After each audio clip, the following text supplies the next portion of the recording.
Welcome to the Tuesday edition of Reality Check here on the home of Black Talk Media. It's none other than WURD. Welcome to Reality Check. Welcome to the Tuesday midday edition of Reality Check, your daily dose of public affairs, politics, public policy, and all things in between. I'm your host, executive producer, also creator of Reality Check, Charles Ellison.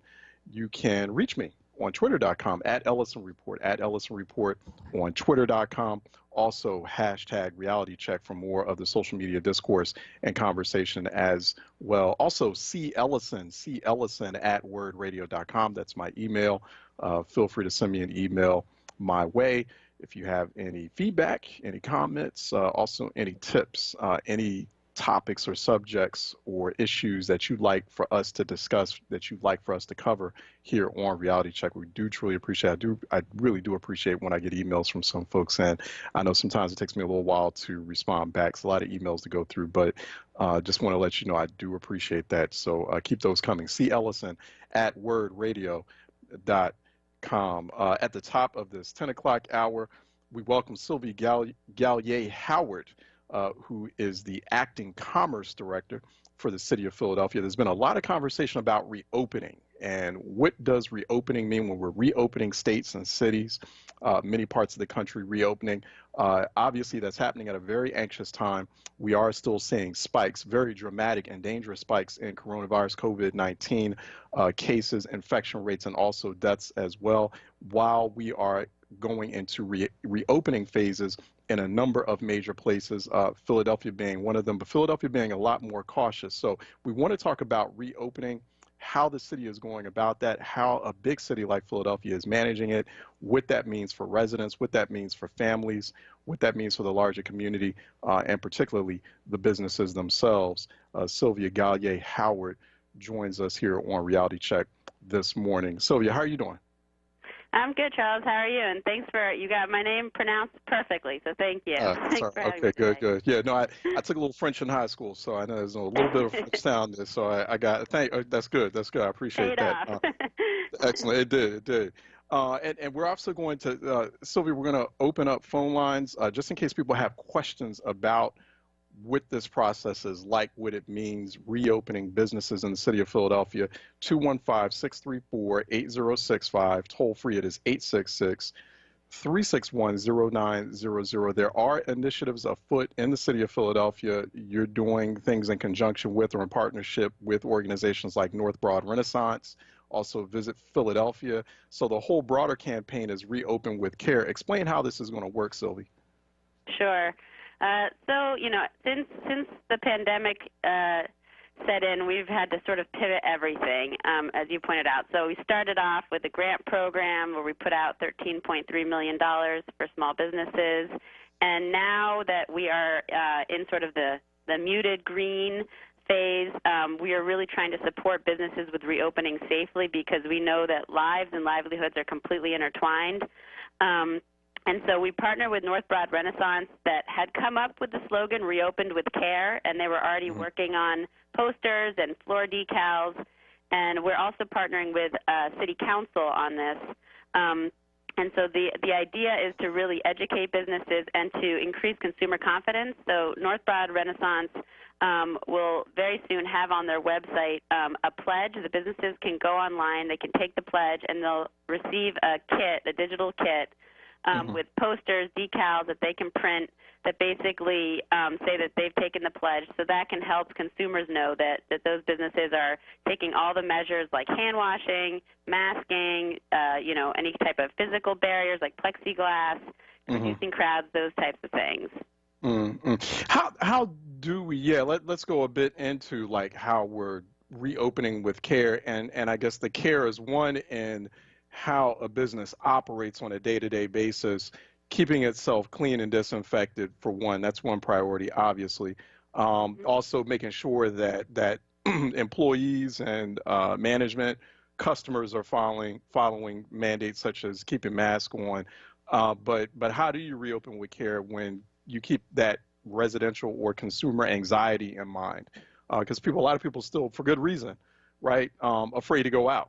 Or afraid to go out for anything that's non-essential. So it's like, and so I guess the second part of that question is how do you reopen with care and ensure that you can still try to raise something of an economy or refresh something of an economy in the city of Philadelphia? So I think, the most important thing, both for consumers and for business owners and employees, is really that 6-foot physical distance and the mask. I mean, the studies show that the masks are really, really effective in terms of preventing COVID. So employers have to provide the mask. They can be cloth or surgical masks. And if they do find out that anyone has been exposed to COVID, or if one of their employees has COVID, they need to make sure that, that all those people that were potentially exposed, quarantine for 2 weeks, and provide notice around that. So it's really about reducing the crowds and washing hands really frequently. It's not actually about gloves, because the virus can actually stay on the gloves. It's really around really frequent hand washing. Right. Soap and water is the most effective. So it's kind of, if businesses are taking those precautions, and if customers are also coming in wearing masks, everybody's keeping each other safe. And at some point, and the health commissioner said this himself, at some point, if people aren't able to make an income, that impacts health as greatly as this virus does, because you start to have people that, you have a lot of issues that are related to poverty. How are we ensuring, Sylvie, that businesses are compliant with just the basics, right? Like, so what comes to mind for me is, one, okay, in terms of hand washing, which you're absolutely correct. People have to wash their hands. So 2 things come to mind. One, are the businesses mandated to have like hand sanitizer bottles at cash registers, at countertops, for example, or at tables? So that's one thing that comes to mind. 2, ensuring that businesses are also keeping soap stocked in bathrooms, because sometimes you'll go into public bathrooms and the businesses don't keep their soap stocked. So you'll have like empty soap containers, and or they don't keep the bathrooms clean like they should, which is going to be important, especially during a time like this. So what sorts of resources does the city have? Because the city's tight on budget, to ensure that businesses are being regularly inspected and they get the message that, hey, you know what, just follow these basics to make sure everyone is safe.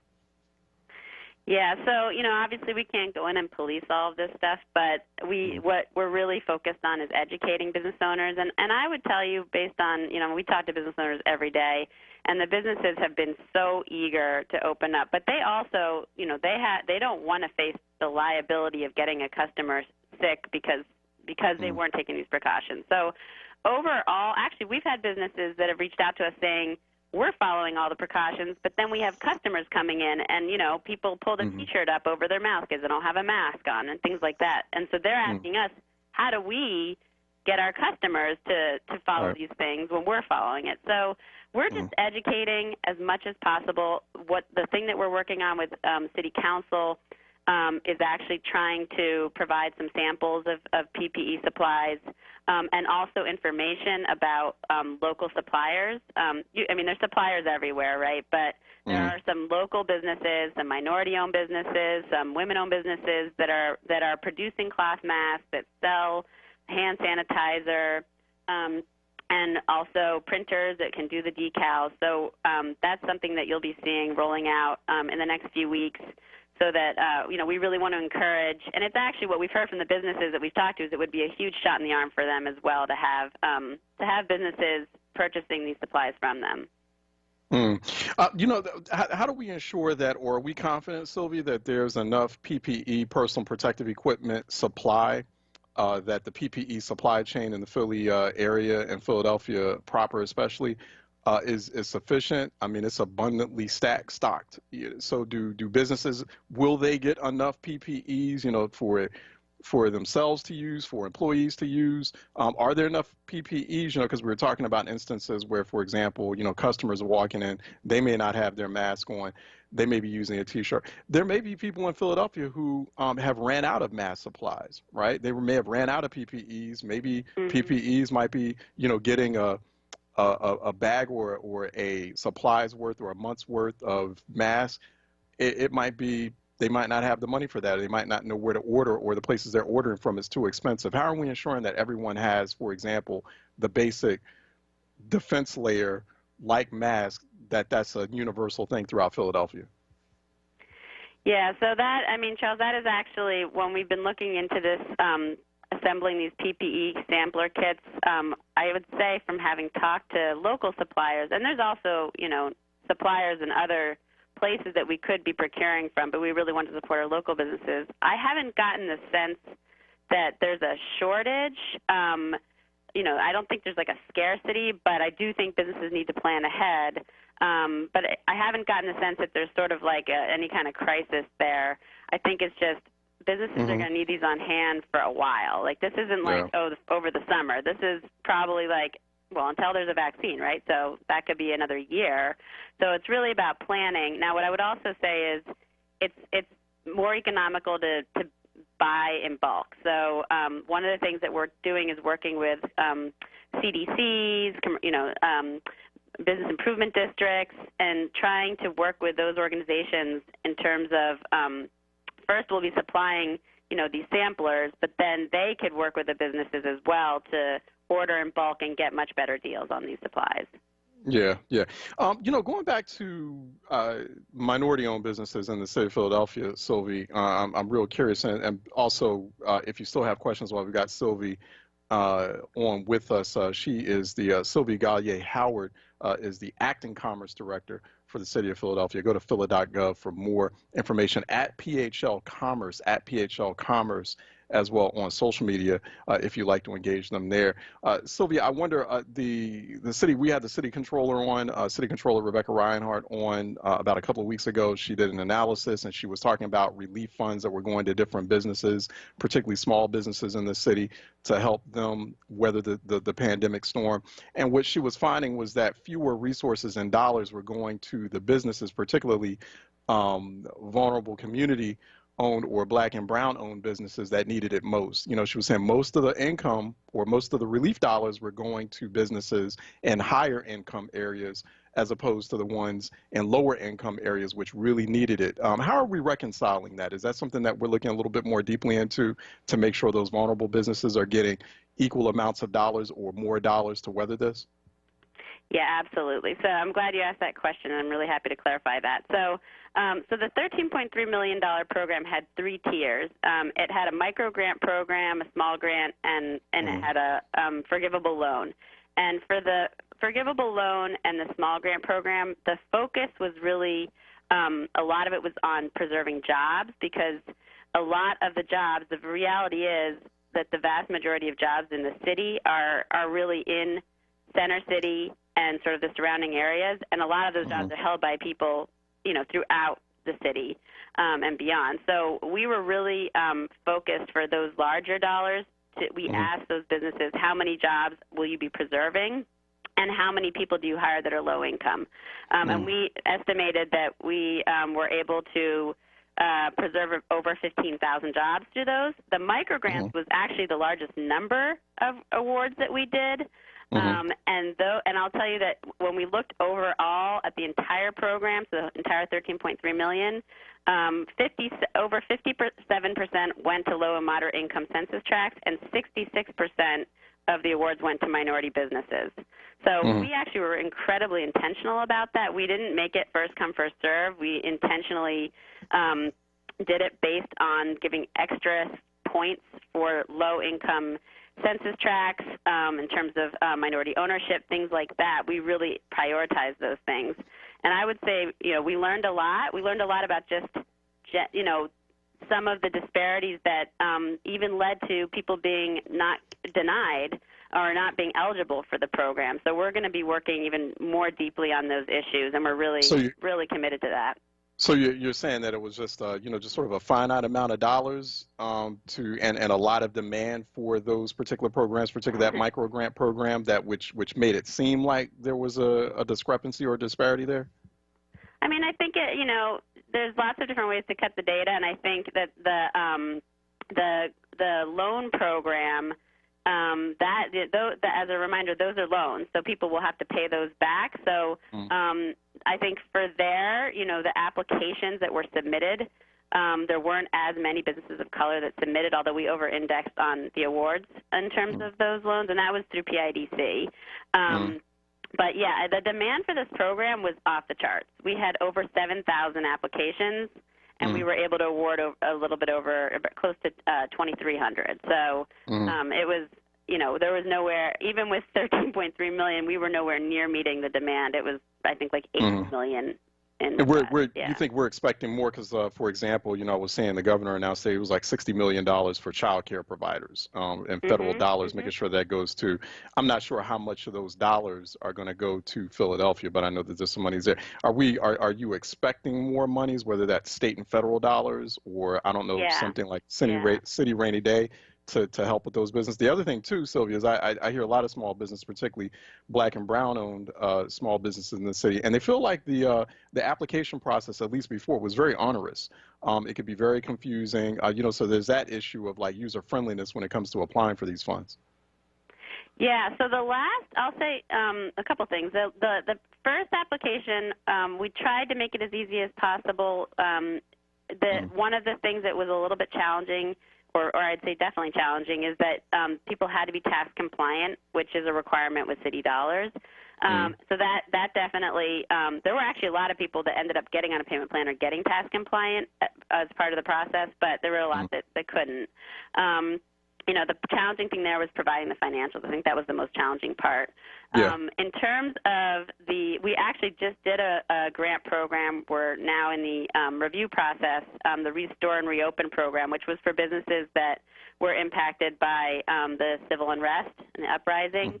And that program was a really, really easy grant process. We did it through the Merchants Fund, so we were able to, make it simpler than doing it through the city. And so I think, it was just a lot less onerous. Although the first one, honestly, we heard it would take 10 or 15 minutes to fill out, but we also had it in Spanish and Chinese, and we worked very closely with our microlenders and our CDCs to train them on how to help businesses fill out the application. And then in terms of more money, there's a $225 million state program that is open last week. That's for the whole state, but $100 million is earmarked for historically disadvantaged businesses. So I'm hopeful that a lot of that will come, a good amount will come to Philly, and those are COVID dollars that came from the federal government through the state. So, we're watching that very closely.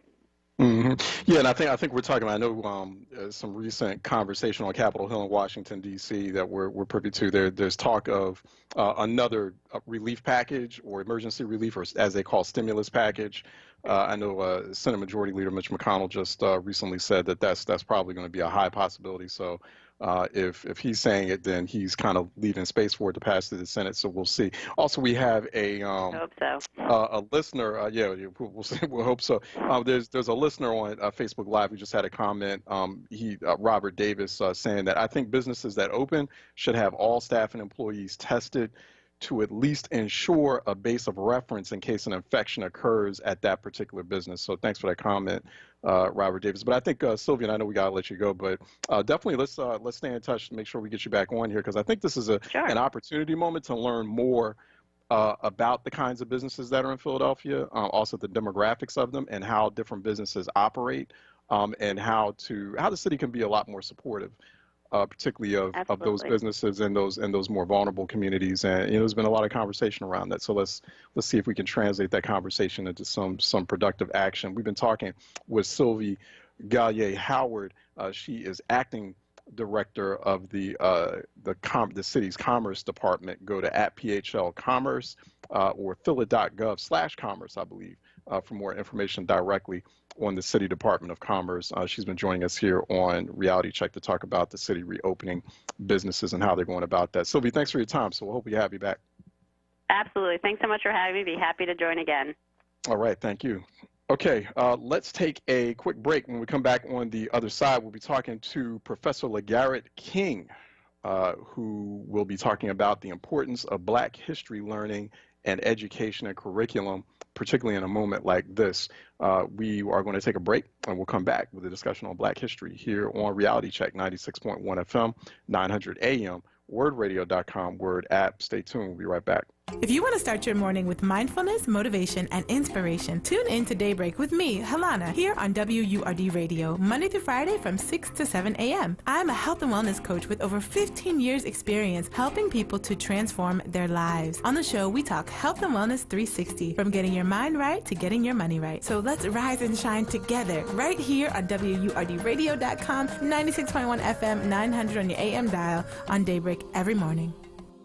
Listen to Laborers Live. We created the weekend. We created the 40-hour work week. We just want enough to feed our family, be able to send our children to college, and let our next generation do better than we did. To people that might have forgot how important unionism is in a country like the United States. People now infringing on our 8-hour workday, trying to work people more than 8 hours without overtime, trying to work people without benefits. In the long run, everybody's getting a fat paycheck except the worker. So this is really a wake-up call for America. The struggle is continuous. Tune in to Laborers Live every Friday from 4 to 5 p.m. Sponsored by LESIT, the Laborers Employers Cooperation Education Trust of the Laborers District Council of Philadelphia and vicinity. Local 332, Sam Staten Jr. Business Manager. Local 57, Esteban Vera Business Manager. Local 135, Dan Woodall Jr. Business Manager. Local 413, James Harper Jr. Business Manager. The Laborers District Council, Ryan Boyer Business Manager, and Tony Staten, Executive Director of LESIT. Word Radio, 96.1 FM and 900 AM, WURD. These are unprecedented times, challenging how the YMCA works to strengthen community as we have for nearly 170 years. But we've always found ways to help people and communities in times of crisis. Right now, Ys across the country are providing emergency childcare, shelter, food programs, and outreach to seniors. But we can't do it alone. Whether you're connected to the Y or have a fond Y memory, we need you to stay with us. Reach out to your local Y today and stay with us for a better us.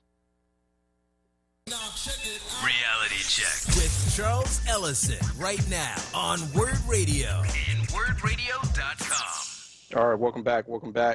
We are here on Reality Check, 96.1 FM, 900 AM, locally in the greater Philly, Delaware Valley region, but throughout the nation, throughout the world. We are live streaming at WordRadio.com, which many of you do.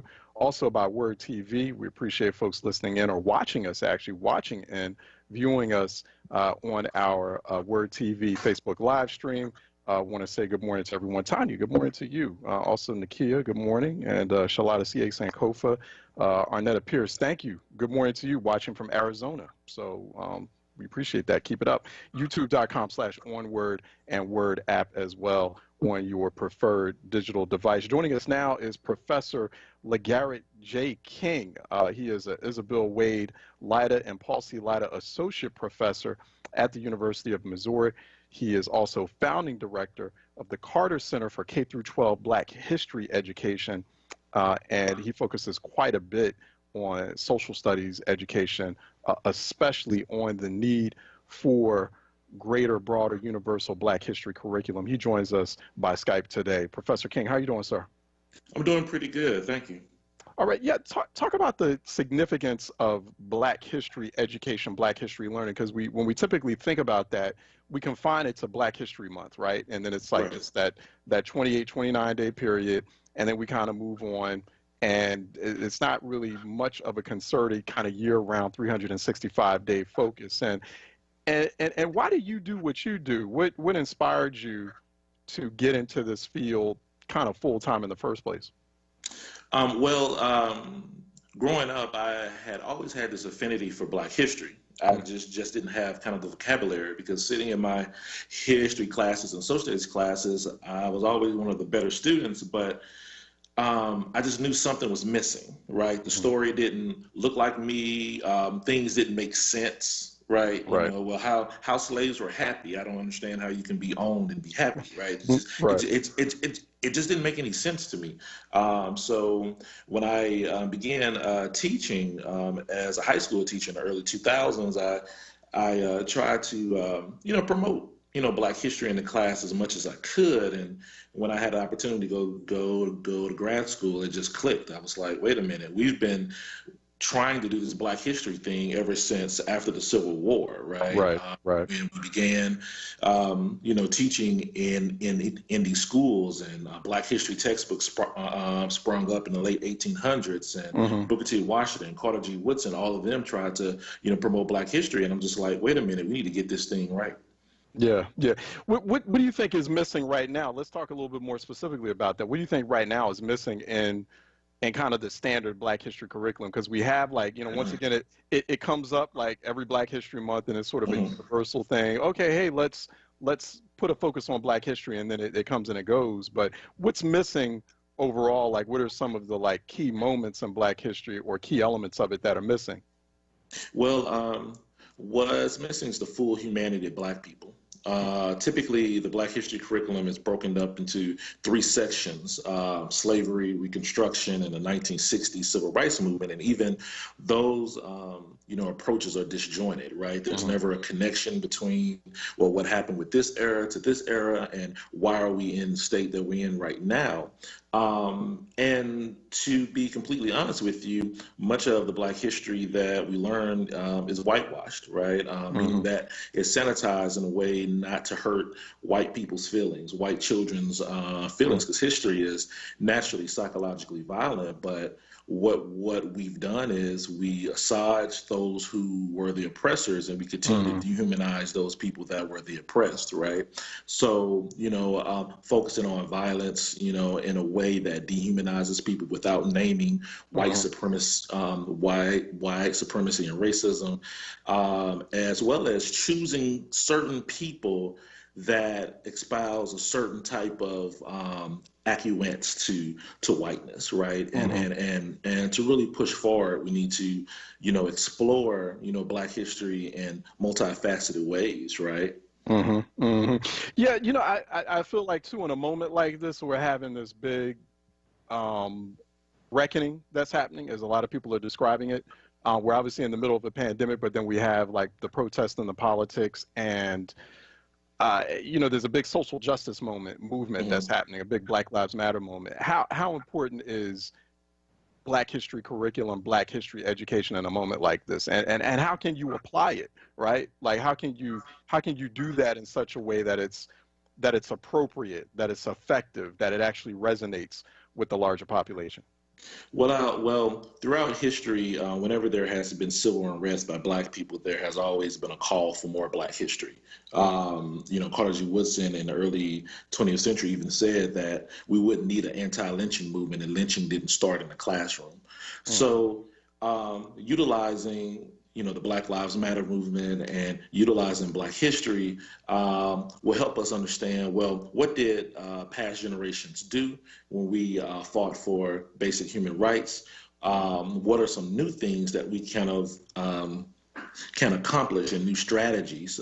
History provides us with those particular answers. How do we make sure that it doesn't just pass, right? So, because I feel like I'm Gen X, and I've seen maybe 1 or 2 other times throughout like my own personal history where there was like this big renaissance or big boom of Black history interest, right? Like, so, you go back to the 80s and the boom bap hip hop area. And, for example, you had all these various hip hop acts like Tribe Called Quest, X-Clan, Jungle Brothers, that whole Africa Bambaataa scene. And that brought a resurgence, particularly for young Black people at that time, to get into Black history, and Black history like Cheikh Anta Diop, Malefic Hedi Asante, or Ivan Van Sertima, Francis Cress Wellesley, etc. And then suddenly it sort of disappeared. And then now we're having this period. How do we make sure that these aren't just like ebbs and flows, that we're consistent with Black history conversation and learning? Well, first, we have to stop making Black history so cosmetic, right?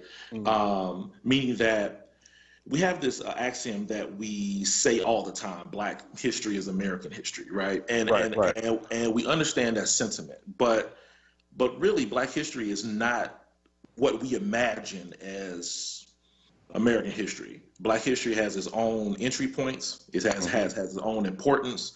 The people that are situated within Black history they are thought differently between, black people, because July 4th, 1776 means essentially nothing, right, to the majority of black people who were enslaved, right? So until we can get this understanding of what is black history, what are the important moments of black history, then we will always have these ebbs and flows of saying, well, black history is just for black people, right?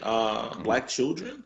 But without really understanding the complexities of black people, then we will never understand, the country at large, right?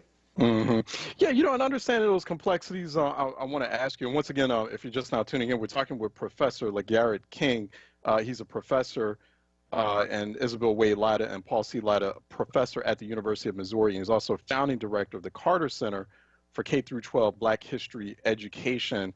To learn more about him, go to @Dr. LeGarrette King, @Dr. LeGarrette King on social media, on Twitter more specifically, if you like to engage him there. One of the things I find that's missing in a lot of, and I'm not saying that this is in your case, because I know you look at Black history extensively. It's sort of this assumption that Black people in the United States arose from just the ashes, from mud. And that, remember you just said a few seconds ago, Black history has its own entry points. And there's so much like rich textured Black history beyond just sort of this, you can argue, very small window of time of several hundred years. But, we don't talk. And I think that's one of the things that's creating and also instigating or aggravating a lot of misrepresentations of Black people. And just the general societal disrespect of Black people. It's this notion that Black people don't have a civilization or didn't have a civilization before they arrived into the New World, right? So there's like this absence of, even when we start talking very earnestly about Black history in the United States, and we cover, slavery, Civil War, Reconstruction, Jim Crow, Civil Rights era up to now, it's like, well, what about where we came from as a diaspora in Africa? What about that history? Yeah, I believe I was listening to Dr. Craig Carr from Howard University, and he said if Black history was 24 hours, right, slavery was 1 second out of that 24 hours, right? And that's one of the biggest mistakes that we have in K-12 education, is that the first time children, learn about Black people is through enslavement. Starting in 3rd or 4th grade, for U.S. history. So if we think about it, history is about identity. It is the first time that we learn about ourselves. It's also the first time that we learn about the other. There is implications for introducing students that Black people were only slaves. And then even when we situate that, slave is a noun, right? Instead of enslaved, which is a verb, right? Something that happened to certain people. So here in the academic community, this notion of anti-Blackness, right?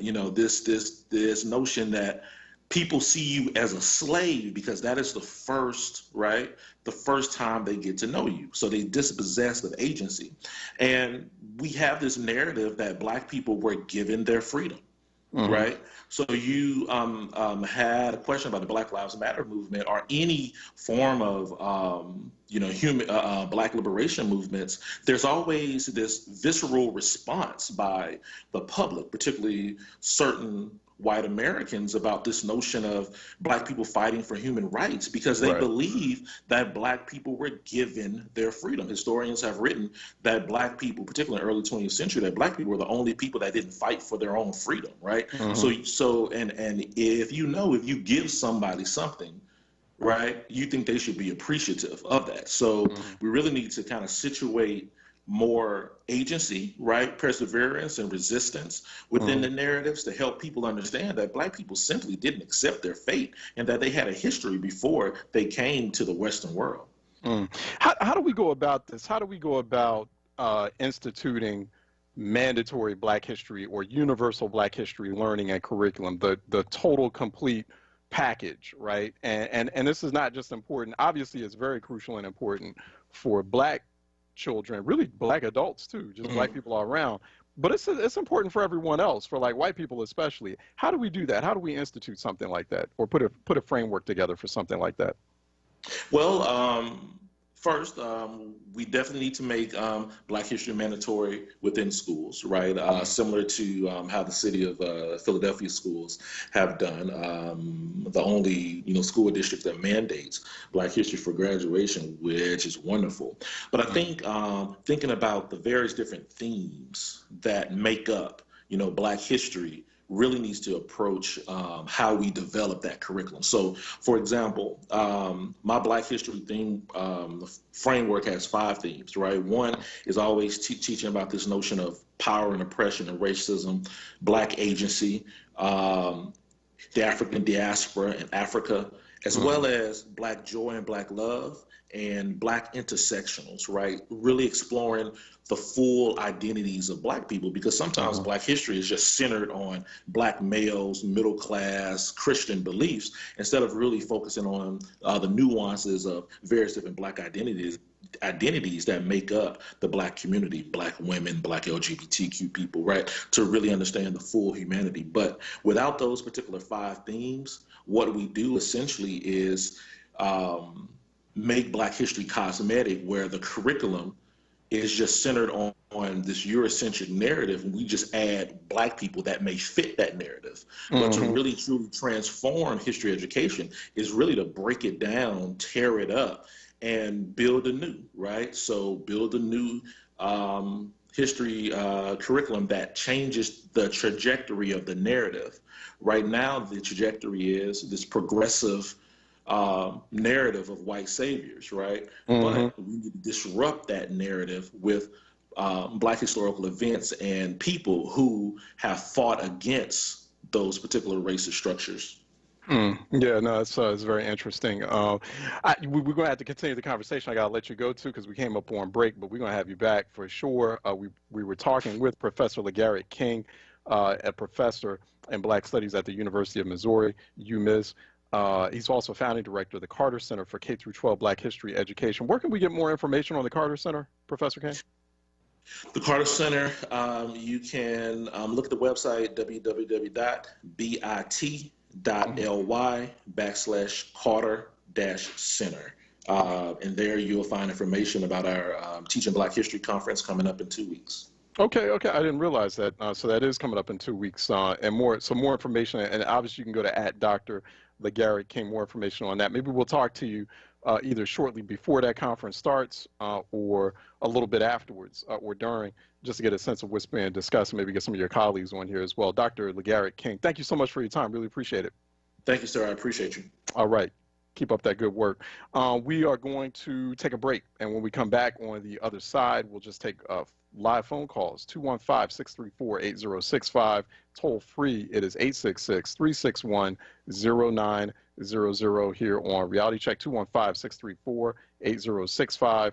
Toll free, it is 866-361-0900 here on Reality Check. Let's take a break, and we'll be right back. I'm Joe Biden, candidate for president, and I approve this message. I'm asking for your support to join our team. We need a leader to unite this country. We need a leader who will push an agenda to move everyone forward, to allow every American the opportunity to share in this country's prosperity. Someone who will lead, but also who will listen. Someone we can be proud of. I promise you this election isn't about me. It's about you, your family, your community, and our country. The moment has come for our nation to deal with systemic racism, to deal with the denial of the promise of this nation to so many. It's time to make health care a right, not a privilege. It's time to give every student the opportunity to get a good education, no matter what their zip code is. And it's time to give workers the pay and dignity they deserve. This is the United States of America, and there's nothing we cannot do if we do it together. Paid for by Biden for president. Be heard. Want another way to join the conversation? Follow us on social media using the hashtag onWURD. Be heard. Stay connected to Word Radio. Independent Black Media. Pico has many ways to help you lower your energy usage and save money at home. Here's one. Have an old working fridge or freezer in your garage or basement? Pico will pick it up, dispose of it responsibly, and give you a $75 rebate. That's right, $75. Plus, you can save as much as $150 a year on your energy bill by getting rid of it. Just schedule your pickup at pico.com/recycling or call 1-888-5-PICO-SAVE today. Be sure your fridge or freezer is plugged in and working at time of pickup. And blessings, everyone. This is Leah Penniman of Soulfire Farm, and I am very excited to share with you today an excerpt from my book, Farming While Black, Soulfire Farm's Practical Guide to Liberation on the Land. Join WURD this Wednesday, July 9th for a special Black Farmers broadcast with WURD's EcoWord initiative during Reality Check with Charles Ellison. Visit EcoWord.com to listen to an excerpt of Farming While Black and tune in to Reality Check for a conversation with Alexandra Barlow from the Black Farmers Fund. You don't want to miss this special broadcast this Wednesday, July 9th, 11 a.m., exclusively on WURD Radio, 96.1 FM, 900 AM, streaming live on WURDradio.com and on WURD TV via Facebook. Reality Check with Charles Ellison right now on WURD Radio and WURDradio.com. All right, welcome back to Reality Check. 215-634-8065. Toll free, it is 866-361-0900. Phone lines are open. Good morning to Gene Smith, who is listening from Chester, PA, from our neighbors, Philly's neighbors in Chester, PA. Appreciate you, Gene Smith. And so take care there in Chester as well, too. Debbie Ann Page listening in from Staten Island, New York. Good morning to you, Debbie, and hope all is well. Gene Smith also commenting on Facebook Live, speak the truth, Professor King. And she wanted me to ask Professor King to elaborate on his statement in regards to how the oppressed people are more concerned about offending the oppressors. So I'm sorry we had to let him go a little bit early, but I want to be mindful of his time. But I'll ask him on Twitter, on social media, and see if he answers and see if he'll expound a little bit, and maybe we'll read that tweet out during the course of the program. 215-634-8065, toll free. It is 866-361-0900 here on Reality Check. Let's go to Calvin out of Delaware, who's calling in for a Reality Check. Calvin, what's good? Charles, how you doing? How you doing, sir? Good, good. Did you ever get an answer on the, I called you yesterday regarding the, if a person can get the virus twice? Oh, right, I did. I thought you were listening in. Hold on one second. She had responded by text. I'm going to read her text again to your question. If you have coronavirus, can you get it again? And so she said there are a few cases of reinfection. It's not yet entirely clear if having an infection gives you immunity. So, yes, it seems to be possible. That's what Dr. Nicolette is saying. Okay. Now, I'm down here in Delaware because the day of primaries in Jersey and Delaware, and I went to vote this morning, and there were problems there. There were 3 machines. Two of the machines did not work. I was able to vote. You know, you go in and, you give you a card, you insert that into the new machines. So I voted for Biden, but it kept coming up Sanders. So I tried to go back and try to get out of that. So there was difficulty with that, and they had to call one of the tech people that were there, and they were able to correct that. But it's just that in the primaries now, you want to make sure that in November everything goes seamless. Right. Like I went this morning, there wasn't a whole lot of people there, but I can see where if someone goes and they're not able to vote, they get frustrated and leave. Mm-hmm.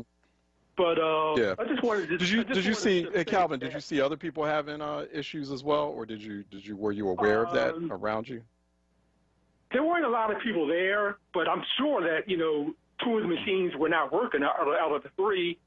Right. And the one machine that was working, there were people waiting to use that, so I had to get in line for that. Right. Right. But it's just that I'm just saying now you want to have all this stuff taken care of now, so that in November it won't be an issue, because people can get frustrated. I was getting frustrated, but I did stay and I did vote. You know, so it's just that I just wanted to just say that, because some other people may call in, and people from Delaware do listen to you, so maybe someone else. And I appreciate that. And election officials, thank you for calling, because we do have 2 primaries that are happening today in the Mid-Atlantic region. Our neighbors Delaware and New Jersey are having their primaries today.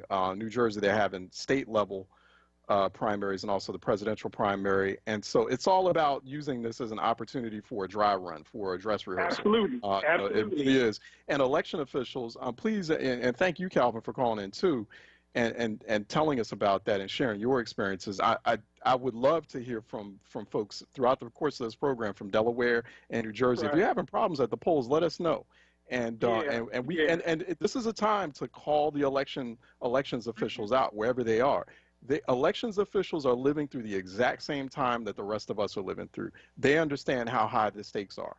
They understand how high the stakes are. And so, the fact that they're having issues and things that could be easily resolved, or they're still having these kinds of what I find, the way you described it, I mean, they're like, they're idiotic glitches to me. It's like the glitches that shouldn't happen.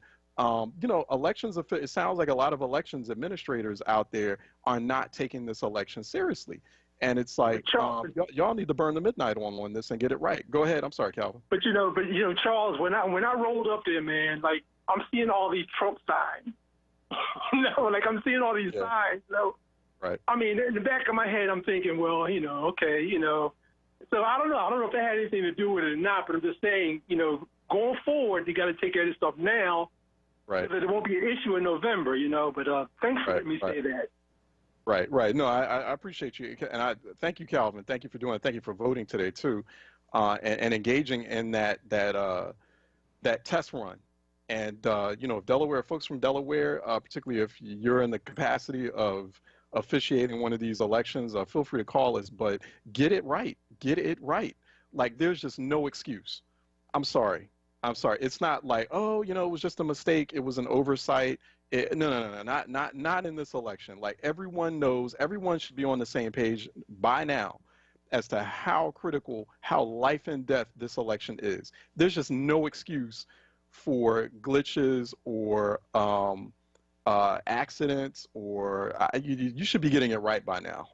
You really should. If you were officiating an election down to an election judge at a precinct, there should be like massive nonstop training happening, and there should be an aim for total perfection in terms of how this election is carried out. And I keep hearing about mistakes and glitches and oversights and discrepancies, and I'm like, there's no excuse for it. Like, if it's happening, you are engaged actively in voter suppression. Full stop. So cut it out and get it right. Get it right. Like, we can't afford for people not to get it right. This has to be absolutely flawless, and it's just there's just no other way of stressing it and stressing how important it is. And the election administrators or officials or judges out there who are taking this seriously, who understand that this is a very important moment, my hat goes off to you. Keep it up, and I hope you encourage other people around you, your colleagues in the election space, to follow your lead. 215-634-8065, toll free. It is 866-361-0900. Let me go to Tyrone out of North Philly, who's calling in for a reality check. Mr. Tyrone? Yes, peace and blessings, good brother. How are you today? Peace, sir. All right, good. Hang in there.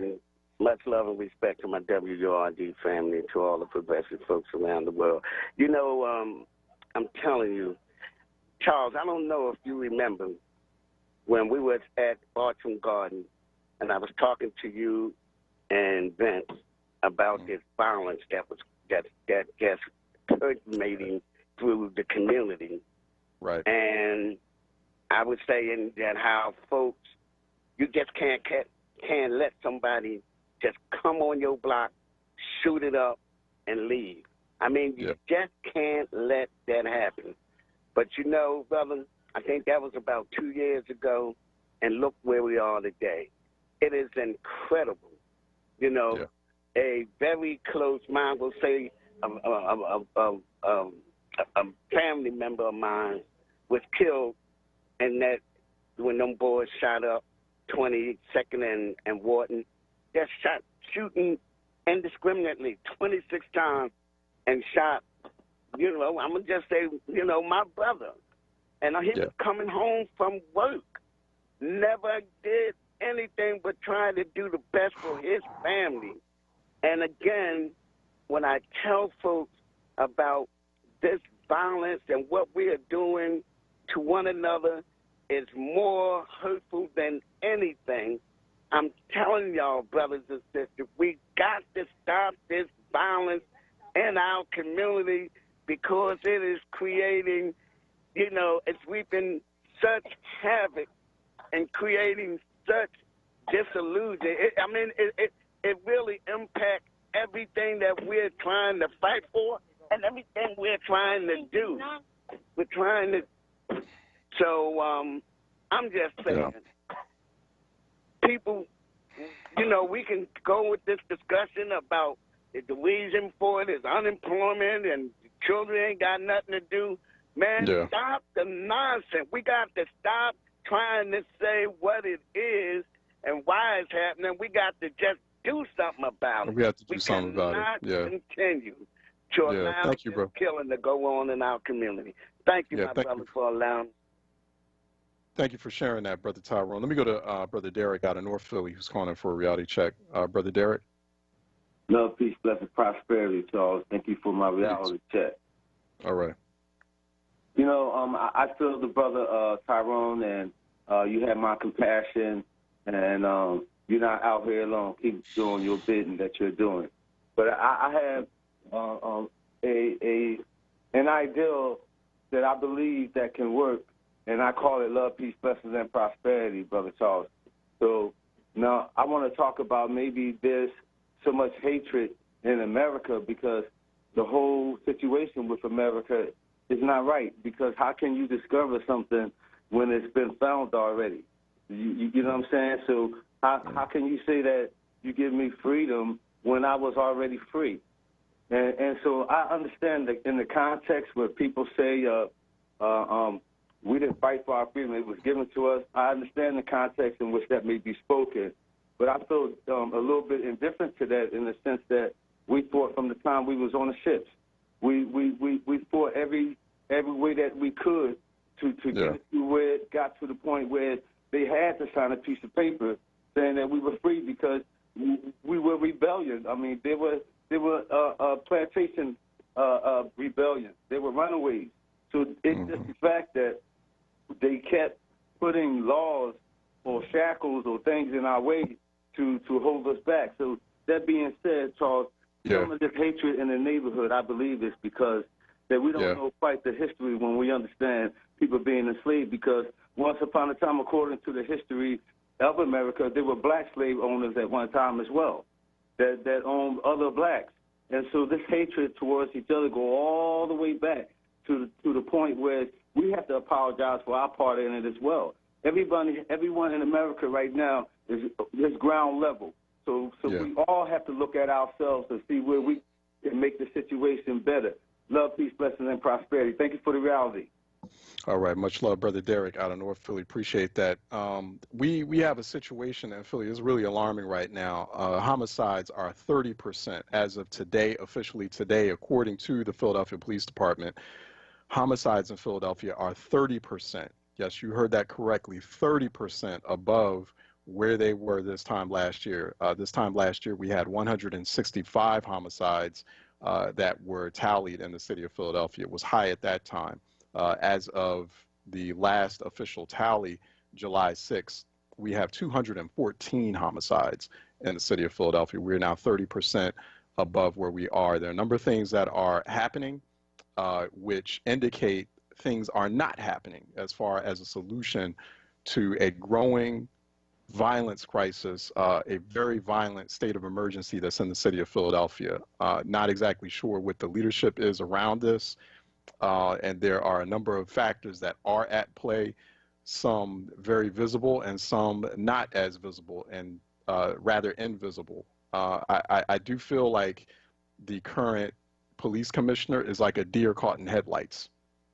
I really do. I'm not sure she's going to be able to, and this is not even a critique of her. I think I feel kind of bad for her. I feel kind of sorry for her that she came this far into a situation like this, and it's actually worsened.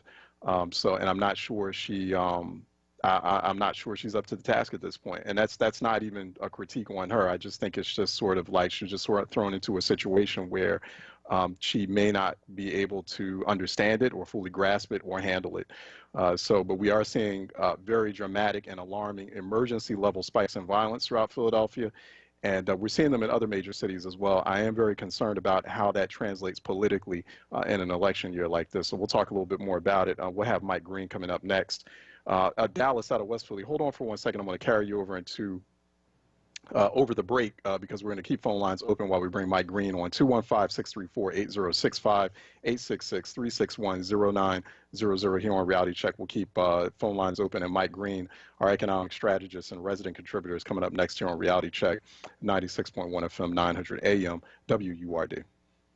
Weather and traffic to keep you informed for your drive home in the happy hour with Sincerely Sarita, Monday through Thursday 4 till 7 p.m. right here on Word Radio 96.1 FM and 900 AM WURD. Always Best Care is a great place to work. Flexibility, leadership, purpose, great benefits. There's never a dull moment. Diversity, inclusion, compasión. We love our jobs. If you're looking for a great place to work, you can join our compassionate Team Green. You can apply online at teamgreenabc.com or call 267-909-9248. Teamwork makes the dream work. Family Therapy Vignette Moments with Dr. Lucille Ijoy. Ladies and gentlemen, if you miss me from the protest line and you can't find me nowhere, well, I'll be 6 feet back with my mask on, and I'll be shouting right there. Yes, I'll be shouting right there if you miss me from the protest line. Now, if you miss me from the protest line and you can't find me nowhere, Corona may track us.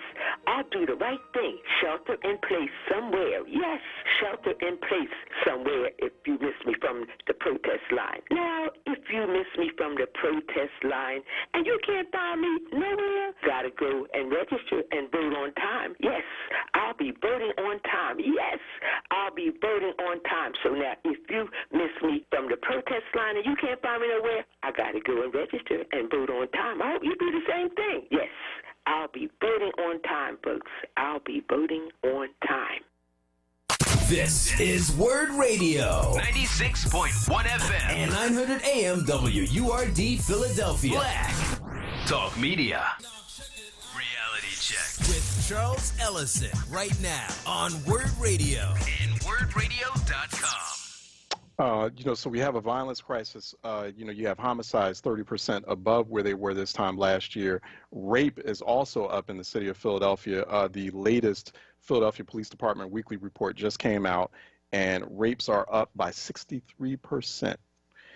Sexual assault rape in the city of Philadelphia is up by 63%. That is as of today's Philadelphia Police Department Major Crimes Weekly Report. Last week, the last weekly report, as we talked about here, and we sort of broke here on Reality Check, rapes were up by nearly 50%. About 49%. So there's been a large spike over the past few weeks, we've noticed, in sexual assaults, or what is otherwise known as rape or described as rape by the Philadelphia Police Department. So we've got a violence crisis. That is violence as well. So especially for parents out there, I would be very careful about and very deliberately safe as to keeping track of your daughters and keeping track of your children in a time like this and throughout. It is that is a very troubling, very alarming statistic that's coming out of Philadelphia right now. It's bad enough that we have a problem with gun violence and violence overall, but to see a data point, I'm saying this as a father of daughters, I don't want my daughters walking around the city of Philadelphia alone. I'm sorry, I'm going to say that publicly. Something is really wrong in my hometown right now. I don't know what it is, but I don't know if it's something in the water or something in the air, but it's really alarming when we got the high gun violence, and then we have these high, very alarming rape statistics that are coming out of Philadelphia. And I'm hoping that the Philadelphia Police Commissioner, who is a woman, is alarmed by that as well, too, and something is being done, that there's a strategy that's being pushed forward. I'm not sure why we haven't heard any kind of public pronouncements or any sort of public acknowledgement from city officials of the very high, very alarming sexual assault rape rate in the city of Philadelphia. But we'll learn more about that. We'll start to ask city officials questions about that and what they're going to do about it. 215-634. I'm sorry. I have to take a quick breath there. I'm sorry. That's just very alarming to me. 215-634-8065, toll free 866-361-0900 here on Reality Check. Let me go to Dallas out of West Philly, who's calling in for a Reality Check. Dallas? Yeah, good morning. Good morning. Yeah, one thing I wanted to say, which I have been noticing like on the media and even on talk shows like this, is the need for psychiatric treatment for the whole nation, actually. I think if people understood the psychiatry of human minds better and incorporate that with education and history, and it's something that would have to be done all together, something that would have to be televised nationally, that everyone is getting the same information. And it'll be some time, but it's going to that's what's going to help to bring everybody to the same place at the same time, that we're all going to have to be educated on different things, especially when it comes to psychiatry, because the effects on slavery and a person being raped even is traumatic, period. But when we're talking about a whole history of such atrocities, raping and killing or whatever, if a person would speak to a psychiatrist, no one would understand how they could not have been there, that was not them, and yet they feel, it feels like it happened to them, and it didn't. It was their ancestors. But there's a psychiatry behind that, the psychology of just our human nature, of how we could be that empathetic towards something that's in the past, and that as a nation we can't just call it the past, because it's something that shaped the future. That's what we have now. And when you're talking about all these people who are killing each other, and you're thinking that they're doing such a bad thing, then you really are not starting at the right point, because you have to start at the point as they don't know what they're doing. They have no idea, just like Christ said, forgive them for they know not what they do. Not getting to Christ, but that goes to my third section. When you have this psychiatry and this education, the next important thing is that with psychiatry, they have to be able to accept some type of spiritualness within it. Some type of acceptance of a higher nature, of higher power that's dominating this whole thing, and that the timing is perfectly perfect because of what his plan is. And if you can't understand that, then you can't understand any of it, really, because and he's just trying to create people to be the way he designed. He gave us free will, so he has to let that play out. That means your brothers, white people, they had to have their free will too, and we had to endure it. But it wasn't about what they did; it was about the whole experience that we're all going through, which is teaching us the value of life. Period. And Dallas, no, thanks for making that point too. We don't talk enough about mental health, our state of mind, and a lot of the trauma, the traumatic experiences that we're going through right now. Actually, I had moderated a discussion.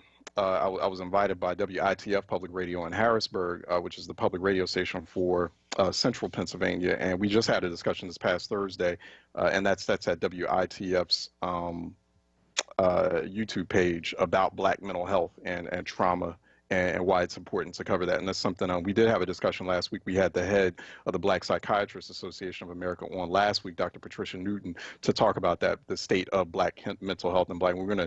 It's something we're going to cover a lot more concertedly and focus in on. Try to do this every week, have that discussion here on Reality Check. Thanks for that, Dallas. I got to take on Mike Green. Thanks for calling. Thanks for sharing that, too. Let me take on Mike Green, economic strategist, also founder of Scale Up Partners. Go to scaleuppartners.com for more information, at @MikeGreen2 on social media, on Twitter. Mike Green joins us today. Mike, what's good? How are you doing, sir? Hey, how's it going, Charles? Hanging in there, really. So it's just a lot of troubling things that I'm saying. Mike, I do want to get your thoughts on this.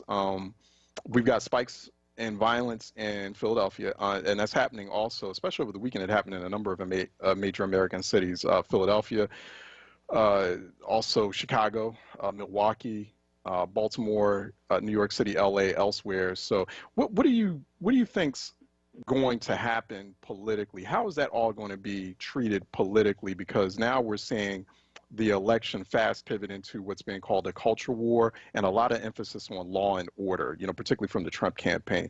How do you see this kind of influencing the tenor and trajectory of the election?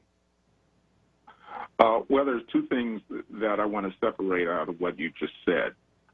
One is let's set aside the culture war, because that's a euphemism for something else that's systemic in our society that's been going on repeatedly, generation after generation. We already have a solution for that. We just haven't implemented. So let me set that aside for a second. Let's talk about the violence and the disruption that we're seeing across the country because of economic deprivation.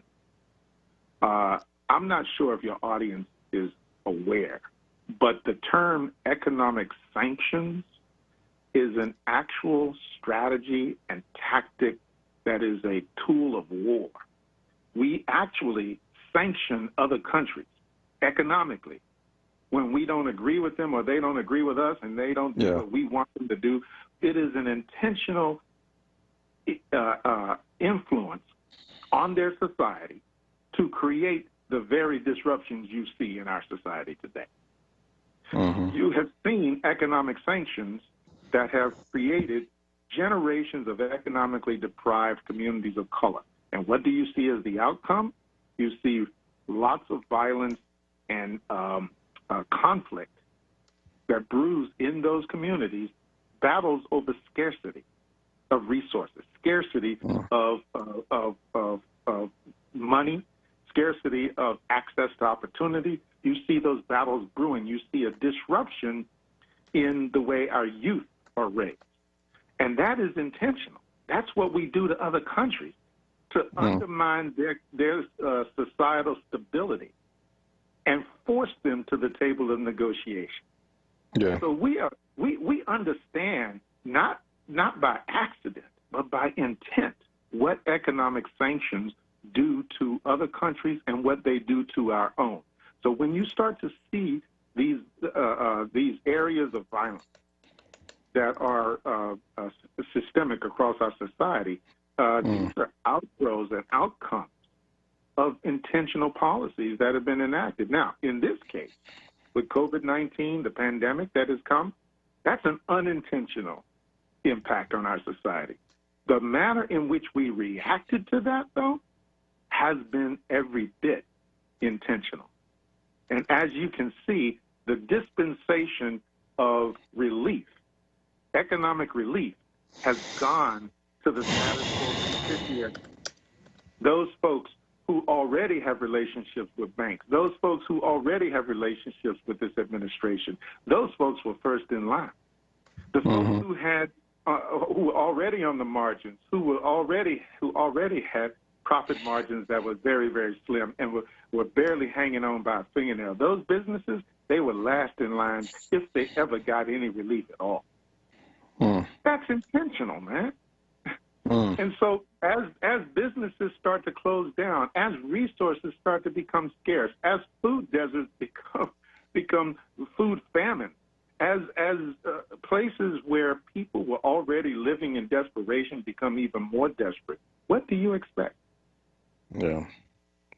We're talking to Mike Green. He's economic strategist, one of our regular contributors here on Reality Check WRD. Go to @MikeGreen2 on social media, on Twitter, scaleuppartners.com for more information there. Phone lines are open if you'd like to ask questions, you'd like to participate in the conversation. 215-634-8065. Toll free, it is 866-361-0900 here on Reality Check. How are relief packages ever going to work, Mike? Because you just hinted at that about how, like, most of the economic relief package and stimulus has gone to businesses, gone to entities, institutions that really don't need it as much. It's definitely not going to the businesses or the entities or community groups that need it the most. So, we're talking about Senate Majority Leader is hinting that definitely he's open to passing another set of stimulus or relief, a fifth relief package, as of his count. That's on the horizon. But what's the sake of doing that if it's not going to work as it's being promoted, or as philosophically it might be designed? How is it ever going to work? Well, Charles, to your point, it is working. You're right. The devil is in the details. The process by which they set it up to have Congress approve $521 billion in paycheck protection programs, and to have that money funneled through the banks with no accountability, where the Treasury Department has access to and influence over where that money goes. It was set up in a way that we already knew the fix was in. In fact, $132 billion wasn't even spent, and tons of black and brown businesses never got relief. And yet $132 billion wasn't even was still left over. And now they're talking about doing the same thing over again. Now, and that's, keep in mind, that's separate from the CARES Act. And so the process by which they determine policy is going to be enacted, that process is very key, especially when it is opaque, when it is behind a veil that you can't see, when there's no accountability. You know that the fix is in.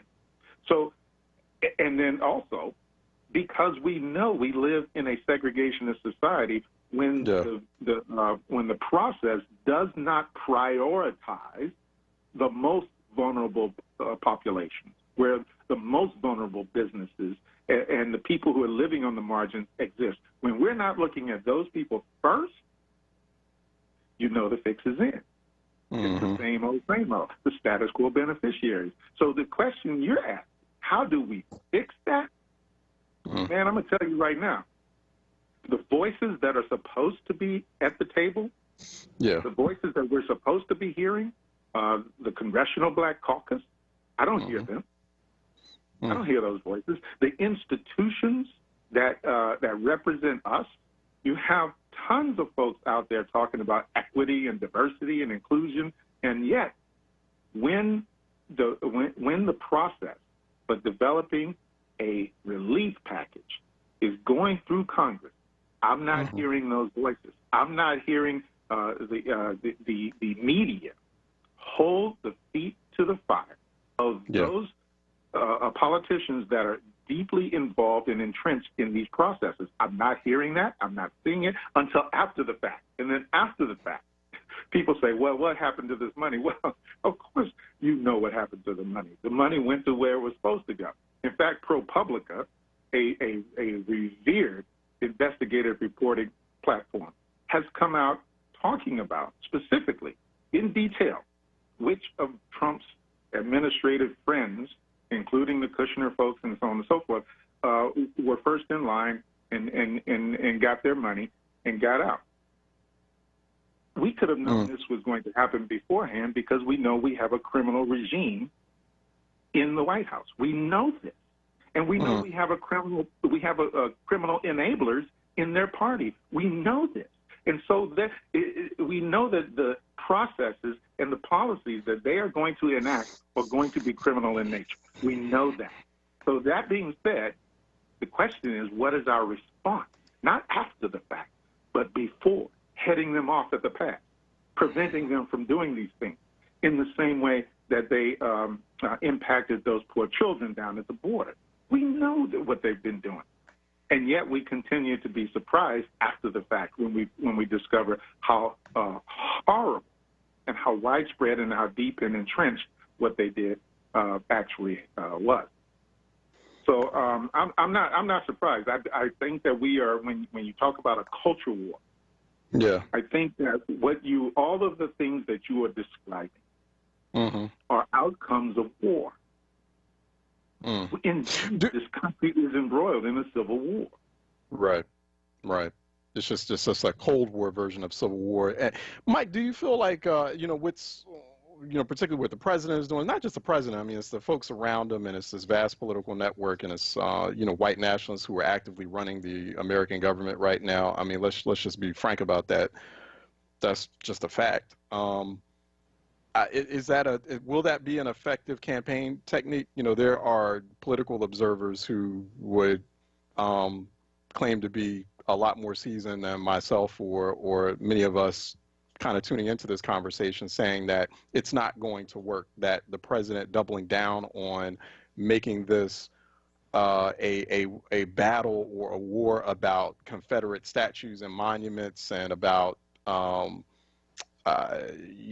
about Confederate flags and nooses at NASCAR, that he is trying to be sort of a George Wallace 2.0 in 2020. It really, at the end of the day, is not going to work. I'm still very skeptical. I'm not feeling like this is over until, because there is that still silent majority of folks out there who are still kind of feeling somewhat on the fence about this, like white voters who are like, well, maybe I should vote for this guy still because he can keep this particular, he's most equipped, they feel, to unapologetically keep this group in line. I want to get your take on that. Like, will that work to great effect, or will it not during this election?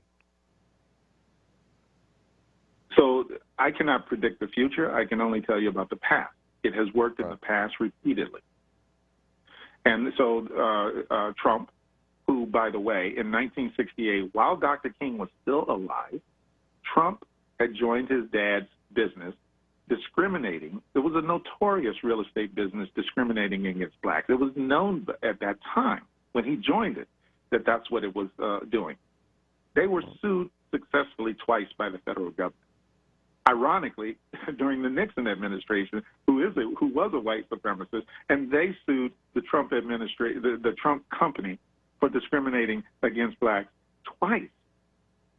So Trump started his career opposed to MLK, opposed to the institutions of equity and inclusion. He was opposed to these things. And he has lived his entire life opposed to these things, and he rose to the status of president opposed to these things. And he encapsulated a nation, a segment of the nation that is opposed to these things. So that's not a secret. He is focused on white supremacy, which is rooted in racial hierarchy, the valuing and devaluing of humans according to skin color and lineage. Yeah. That is their ideology. That is their religion. Now, what is giving people hope is that within the white evangelical ranks, they are starting to fragment. And there are white evangelical preachers who, by the way, the Seattle Times just published an article called "Seattle Area Evangelicals Wrestle with Racism and Their Own Silence." And then there's a quote in there that says, "We repent." And the entire article talks about leaders in the evangelical community who have signed on to a letter, hundreds of them, that are saying, we were wrong. We need to learn what's going on. This is not a moment. This is a movement. We need to sign on to this movement. We need to be part of it. That's encouraging. That is deeply encouraging. However, you still have the other side of this. And the other side is that the vast majority of white evangelicals in this country still support not only the Trump administration. Keep in mind, they elected Trump to lead. He was what they call the chosen one. They elected Trump to lead their agenda. We think of Trump and his criminal cohorts and his criminal attitudes and his lifestyle, but this is not about Trump. This is about the course of our nation, that a segment of our society is relentlessly conditioned to and adhered to maintaining the status quo of segregation in our society and throughout our society that supports and protects white supremacy. That is their premise, that is their base, and everything beyond that is something that is antithetical to it. They fear the encroachment of multiculturalism in our society. That is what they fear, and they will fight against it, regardless of how many people die, and regardless of how many people are threatened and economically deprived. Now, that being said, there is a solution, and it's in our history, and if you want, we can get into that. Yeah, you know, we actually got to let you go too, Mike. So next time we're going to go into that. Let's make sure we focus on next time what that solution is, because we want to make sure it's a solutions-based conversation. But this was good because we know we're getting you back. So we want to make sure we continue the conversation with Mike Green, economic strategist, regular contributor here on Reality Check WURD. Go to scaleuppartners.com for more information, which he founded it, Scale Up Partners, and go to @AMikeGreen2, @AMikeGreen2 to learn more about him, what he's up to. He's highly engaged there, and to get more of his insights and studies @AMikeGreen2. Mike, as always, it's a pleasure. Thank you. Fantastic. Thanks, Charles. Bye-bye. All right. Take care. The time is 11:24, and the temperature is 82 degrees in Philadelphia. This is being brought to you by the Beach Companies, serving the community for 30 years. For more information, check out its website at beachcompanies.com. Thank you to Beach Companies. Okay, let's take a break, and when we come back, we'll continue on with the strategist segment with Philly-based strategist Mustafa Rashid coming up next here on Reality Check 96.1 FM, 900 AM, wordradio.com, Word TV, Word app. Stay tuned. We'll be right back. Check out the Source lineup on Word Radio. Mondays, get ready for the rapping professor, Dr. Aaron Smith. On Tuesdays, it's Andrea Lawful Sanders. Then on Wednesdays, it's the Black Women's Leadership Council. On Thursdays, it's a second helping of Andrea Lawful Sanders. And on Fridays, it's Tiffany Bacon. Don't miss the Source. Monday through Thursday, 1 p.m. till 4 p.m. and Fridays, 10 a.m. till 1 p.m. Exclusively on Word Radio, 96.1 FM and 900 AM WURD. Streaming live on wordradio.com and on the Word Radio app. No fear, just facts. This is WURD, independent black media. Reality Check with Charles Ellison right now on Word Radio and wordradio.com. All right. I don't know if anyone heard me earlier on when we had our segment, before we had our segment with Mike Green, but Philadelphia especially, you need to hear this. I need to repeat this. Over the last 28-day period in the city of Philadelphia, this is not me making this up, this is according to the Philadelphia Police Department, there has been a 63% increase in rape. There has been a 63% increase in rape and sexual assault in the city of Philadelphia over the past 28-day period. The previous weekly report had rapes up by nearly 50%. So we've seen like this nearly about a 13-14% increase in rape in the city of Philadelphia over the course of 2 weekly reports that are regularly issued by or shared by the Philadelphia Police Department. I need people to hear that in the city of Philadelphia. I need people to also hear that homicides are up 30% above where they were this time last year. 30%. I don't know if people are really hearing that. I think people heard that, and I think people don't understand what they just heard. I had like a friend just text me. He's like, "What did you just say?" Like earlier. Folks need to process that. Folks need to understand how bad it is in their city right now, in the city of Philadelphia. And this is something also like high violence. That is a form of violence. It's a form of ugly, horrific violence that's being played out in a number of places. But you know, we're in Philadelphia. We're based there, and we're concerned about what's happening in our hometown. People need to keep a very watchful eye on those numbers, and people need to hold city leaders accountable. City and state leaders must be held to account for numbers like those. Something has got to be done immediately. The city is a very unsafe place to live and to navigate in when you have numbers, particularly rape, sexual assault numbers that high. in what is supposed to be the city of brotherly love and sisterly affection. Not anymore. Not based on what's happening. Not based on the data that I'm seeing, that I'm witnessing right now. So we'll continue to keep an eye on those numbers, and we'll continue to have conversations and try to do the best that we can to get some action on them, and also hold city and state leaders and also federal leaders as well, because we asked a number of questions to Congressman Dwight Evans yesterday, and so it seemed like some of that conversation was going in circles. But there really has to be a sense of urgency and alarm around numbers like that. It almost earlier on, it almost made me for a few seconds there like I couldn't talk. It's stunning. It's stunning. I don't know if it had an effect on me. So I don't understand how it's not having an effect on other folks out there, particularly in City Hall, to see numbers like that. It's got to have an effect on you. It's got to. Those are just horrific. That's a horror show of data points that's coming out of the Philadelphia Police Department right now. Those are the official numbers. Those are official numbers. And sometimes with official numbers, you sometimes won't get the full story, right? You know, there's things that are sometimes left out. And so when you have official numbers that alarming, you have a real problem on your hands right there. Mustafa Rashid is a strategist and also founder, president of Bellevue Strategies, based in Philadelphia. Go to bellevuestrategies.com for more information. And Mustafa is also a regular contributor here for our strategist segment on Reality Check WURD. He joins us by phone. Mustafa, how are you doing, sir? You hanging in there? I'm hanging in there, Charles. Thanks for having me on. Always good to talk to you. All right, good to talk with you as well. You know, we're talking about violence and how it's spiking in Philadelphia. That's happening in a number of major U.S. cities: Philly, Milwaukee, Chicago. Happened especially over the weekend.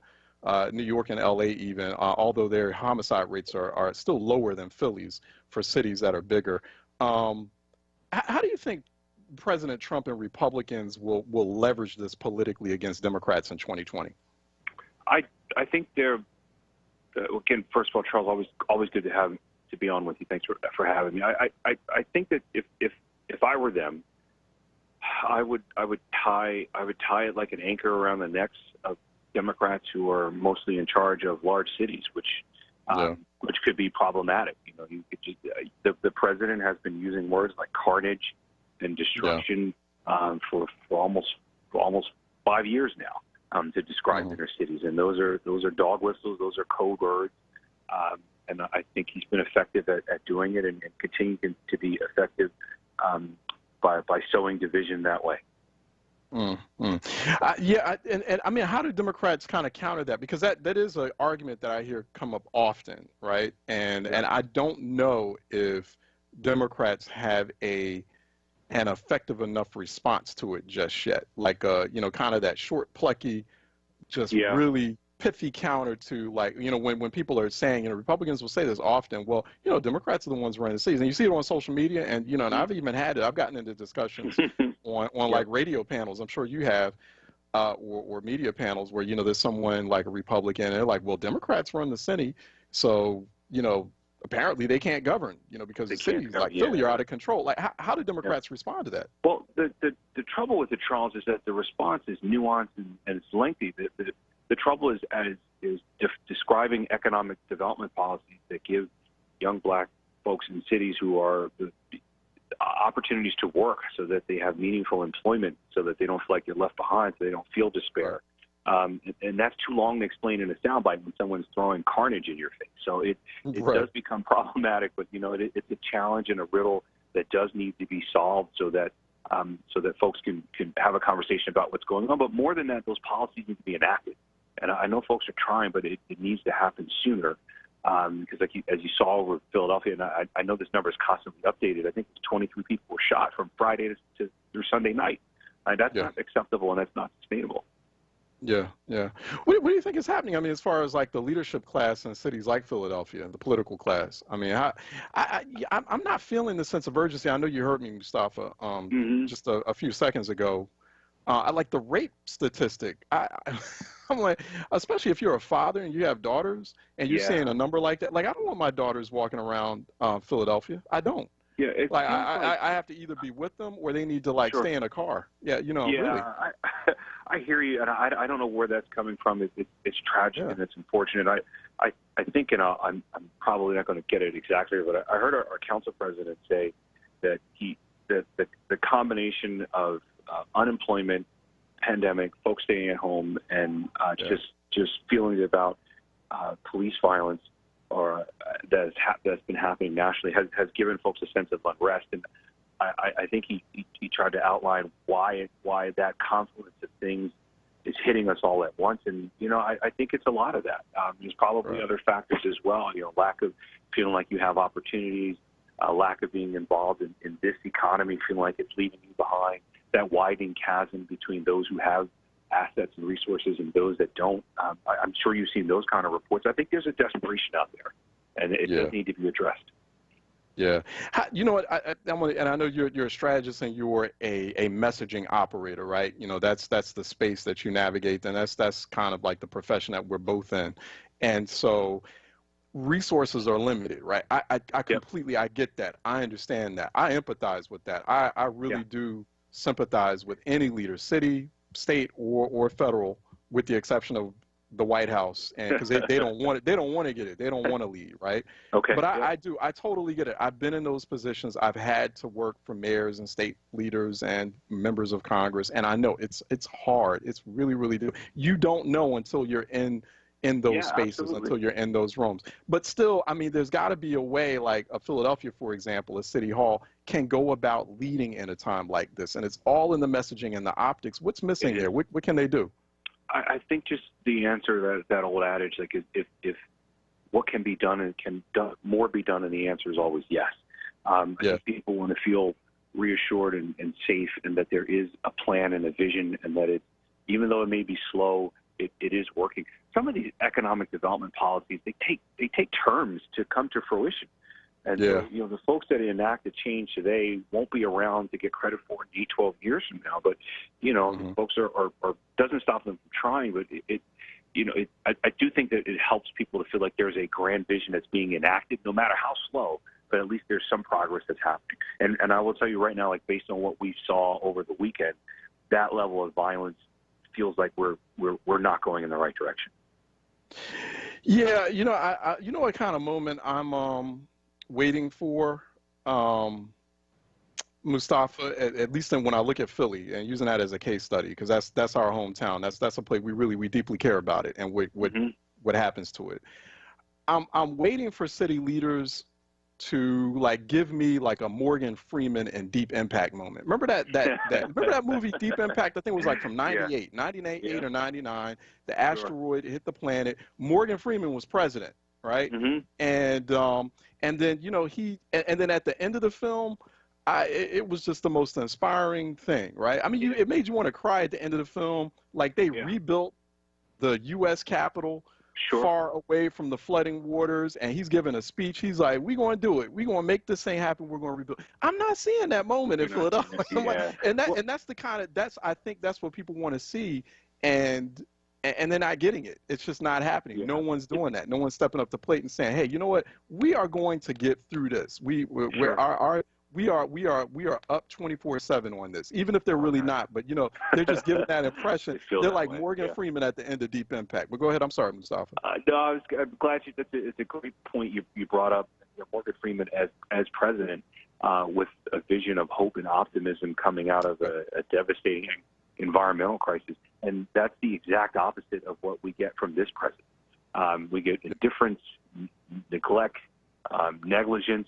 And those are on good days. And on regular days, he stokes racial divisions and he demeans cities. And so, like, if you're the mayor or the commissioner of a city or a township, like you're just trying to fight that off all the time. It's understandably hard to come up with a message of optimism when you're just trying to prevent the federal government from doing harm to your city. Like that's hard. It doesn't mean it can't be done, but you're in damage control all the time. Yeah, you are. And that's the message from the top, is that, you know, that things are hopeless and despair and people want to harm you. And if that's the message that you get from the top, it's hard to swim up that stream constantly. It doesn't mean you don't try, but it is hard to swim up that stream. Yeah, yeah. Let's talk about the we're shifting gears here a little bit. Focus a little bit more on the election. Who do you think or at least what are you hearing, Mustafa? And I'm sure you get this question quite a bit. I get it quite a bit. Like, what are we thinking? What are we hearing in terms of who Joe Biden will pick as running mate? And will that make any kind of difference as far as how the electorate responds to it or reacts to it? I think it has, and historically, it's proven to have some minor difference, depending on the caliber of the person. And in this case, that's going to be a big choice for Vice President Biden to figure out who he thinks fits and matches, who's a good contrast, who could be a good working partner for him, or who can bring along some things that he may not have. And so, that parlor game of who's in, who's out, who's up, who's down, it's exciting. I think it helps to dominate the news cycle once it happens. I'm not sure if there's long-term sustainability in that as a winning strategy, because ultimately we want to know about you, right? And what you bring to the table. And I mean, over 40 years of politics, I think we know that. But that's what we want to see. Like, what would you do now that you're in charge? And I think that's what voters are looking for. Yeah. Yeah, I think with Biden, I think it's a lot more important, a lot more significant. Particularly Biden has expressed that he just want to do one term. So who he picks is going to make a lot of difference. That's a good point. That person could be the bridge to the future. Absolutely. Right.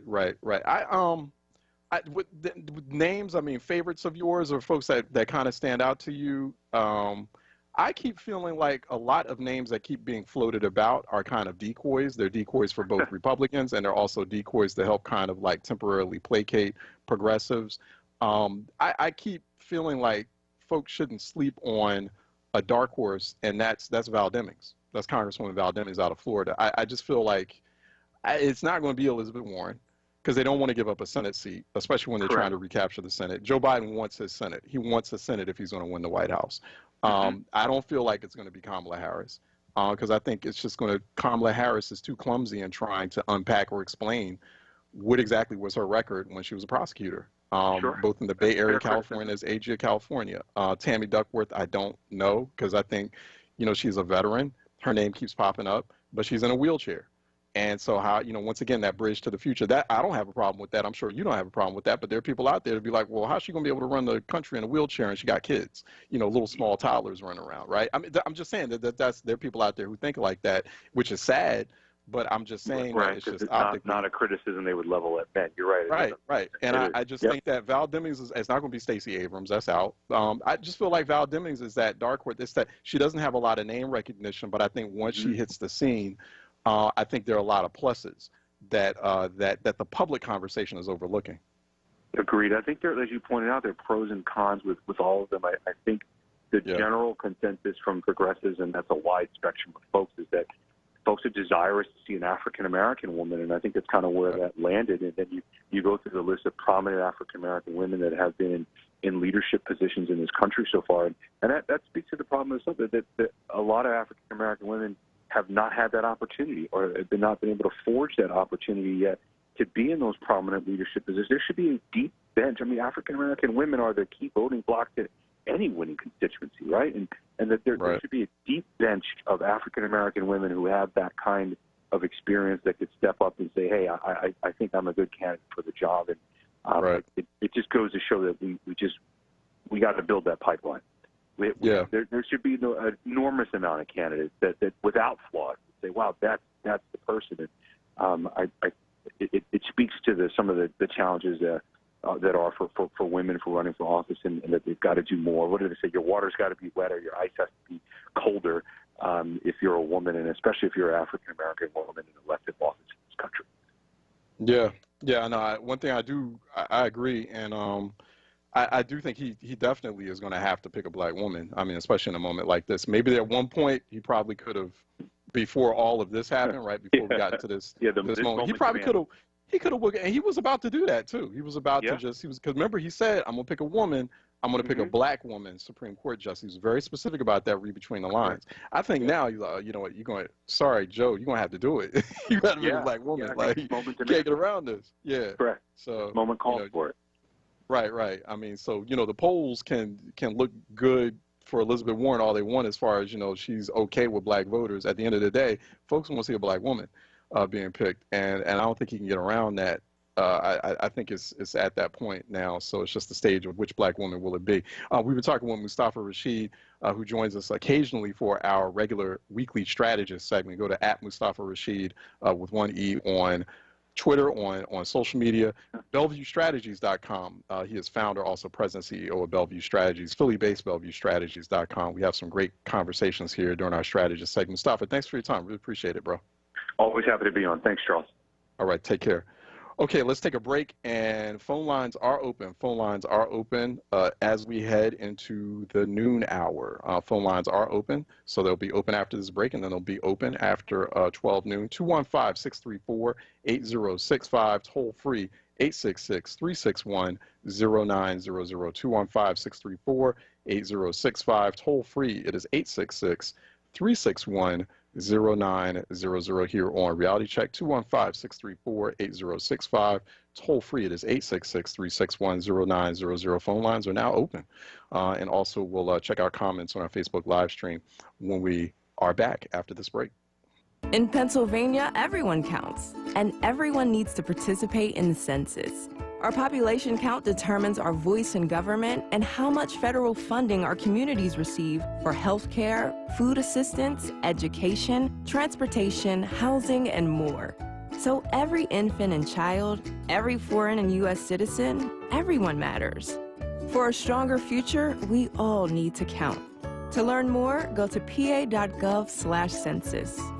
Support independent black media and join the Forward movement now at 215-425-7875 or visit wordradio.com.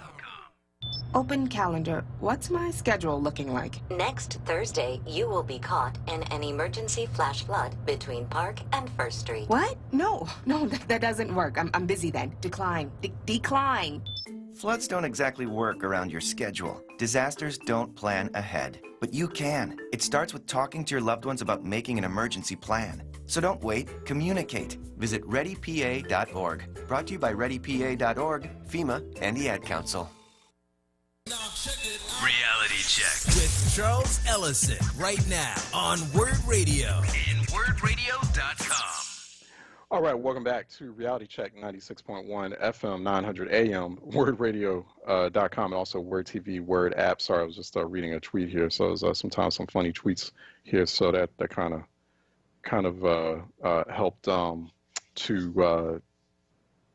to help me manage emotionally some of these really disturbing and distressing data points I'm seeing coming out of the city of Philadelphia. But appreciate my good friend tweeting a joke in the open like that. So thank you so much. But anyway, 215-634-8065, toll free 866-361-0900. Let's go to phone lines. We have a few of them. Terrence out of Mount Airy is calling in for a reality check. Terrence.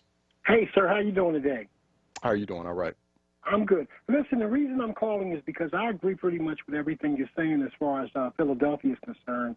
But I also have to throw this in there. We don't get our money. We get our money from Harrisburg, and as long as Harrisburg is not passing the money down to us, we're not going to be able to do anything.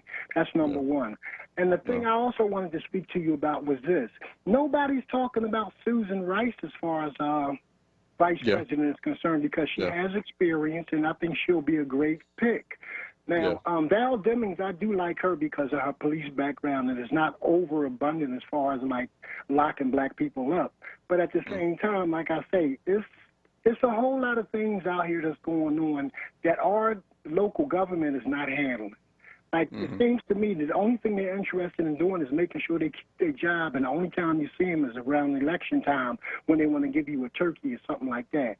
But at the same time, sir, like I say, it's just, I'm a ride with Miss Rice. How do you feel about that, sir? And thanks for... I'm sorry. No, thank you, Terrence. Thank you for raising it. I think Susan Rice, she's definitely got name cachet. She's got name recognition and ID, so she's got that gravitas. I'm just not sure, so you and I and others might be like, Susan Rice, definitely solid pick. But it's like Kamala Harris. It's still like those questions surrounding, Kamala, a lot of black folks will say, oh, we love Kamala. Well, it's like y'all wasn't loving Kamala so much during the primary. Really. I mean, I saw the numbers. And, and a lot of black folks were having some really unnecessary, impolite, and really just crazy and unnecessary conversations about, oh, she's not black enough because she's really, you know, she's half East Indian and half Jamaican, so she's not black. You know, she married to a white guy. And so with Susan Rice, you know, some of those same kinds of conversations, and I hate those they come up, and it's like they are going to come up because, you know, there's a lot of black folks out there who can't help themselves, and they have to have these really silly and unnecessary and frankly, and they're frankly just very anti-black. They're very white supremacist conversations. Because we need to embrace ourselves as you know, as like, you know, hey, we're all black people. We're all a black diaspora in this country, and they black women too. But I'm telling you, that's my worry with someone like Susan Rice versus Val Demings. Val Demings has a straight up, I mean, she has a very resonant and very relevant and relatable background. I mean, she came from very, very, very modest beginnings in the South. And it's going to resonate with a lot of black folks who've been through that same kind of upbringing. And so she's like that kind of that black woman's black woman. Yeah. And I think that people just don't know about her. I think once they see her and once they learn about it, they'll be like, oh yeah, I'm voting for Joe. And it's going to shut down a lot of the naysayers and detractors. I'm sorry, Terrence, go ahead. Yeah, I'm not going to hold you up very much longer because I appreciate your conversation. But at the same time, like I say, you know how everything starts. You don't always get exactly what you want. I mean, as far as Susan Rice. But what happens is eventually you move on and you perfect the process, and that's pretty much what's going on as far as I'm concerned. So listen, thanks a lot for your time, sir, and you have a good day. Hey, thank you, Terrence. I appreciate the prognostication, Terrence. I really do. I think Susan Rice is still, I think it's a very good name that you mentioned. I wasn't trying to deliberately leave her out. I just don't think, but however, she's got fantastic geopolitical foreign policy chops. And we're at a very, very precarious time, particularly in terms of our relations to countries like Russia and China and North Korea. She could handle that. Teamed up with Joe Biden, that could be very well, man. I would have full confidence that would be managed well. And we can get out on the other side of some of these geopolitical crises that are popping up too. Let me go to Titan out of New Jersey, who's calling in for a reality check. Titan, how you doing today, man? What's happening? I have 2 daughters in Philly, a granddaughter and a grandson, 16. That's about 6'3". And you know, we have to start educating the other young boys that there's a better way. These are your people. You're going to need them if there's a problem. But it's really about economics, Charles, because I was studying the Asians. They pass the white people, male and female, on top of the American pay scale. Right. So if we don't, and they put education and they put spending their money together, it's time for us to do it. That's what we got to do, Charles. And I'm in on that. And I thank you for taking the time today, man. Yeah, I appreciate you. Yeah, thank you, Titan. Thanks for saying that. I think you're absolutely right. I think the economics are definitely like the key, particularly for us, and we're going to have to practice not just talk about it, because, you know, like black folks, and particularly black folks in Philly, have a very good habit of, you know, and a really annoying habit of like talking a lot about like collective economic empowerment, but we really don't practice it like we should. And it's and it's actually, there are a variety of ways, easy ways for us to get into that habit. So we really, truly have to practice it. But, you know, that has to happen in concert with and align with the politics. Because, you know, Asians, yes, you're absolutely right. I mean, in terms of like median wealth, household income, Asians doing very well. That's why, like, I kind of cringe a little bit when we kind of, sometimes they're sort of packed in with us as like people of color, like the Asians are doing quite okay, like, you know, economically, but they also have their politics tight. Remember when there was those conversations in that debate in city council about stop and goes, and you had a lot of folks in the Asian community who owned those stop and goes.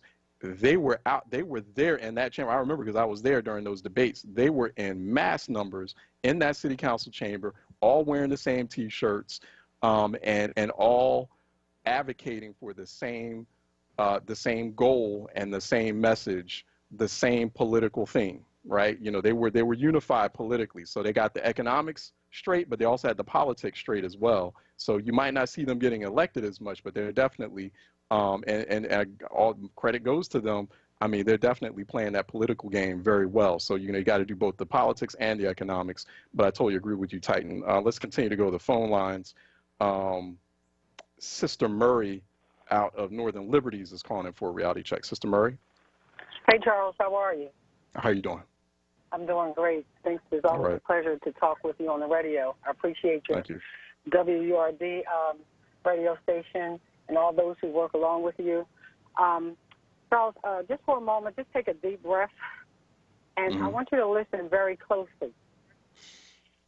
We know that if they wanted to do something about what's alarming about women being raped today with all of these germs going on, I mean, period. Anybody doing something to somebody.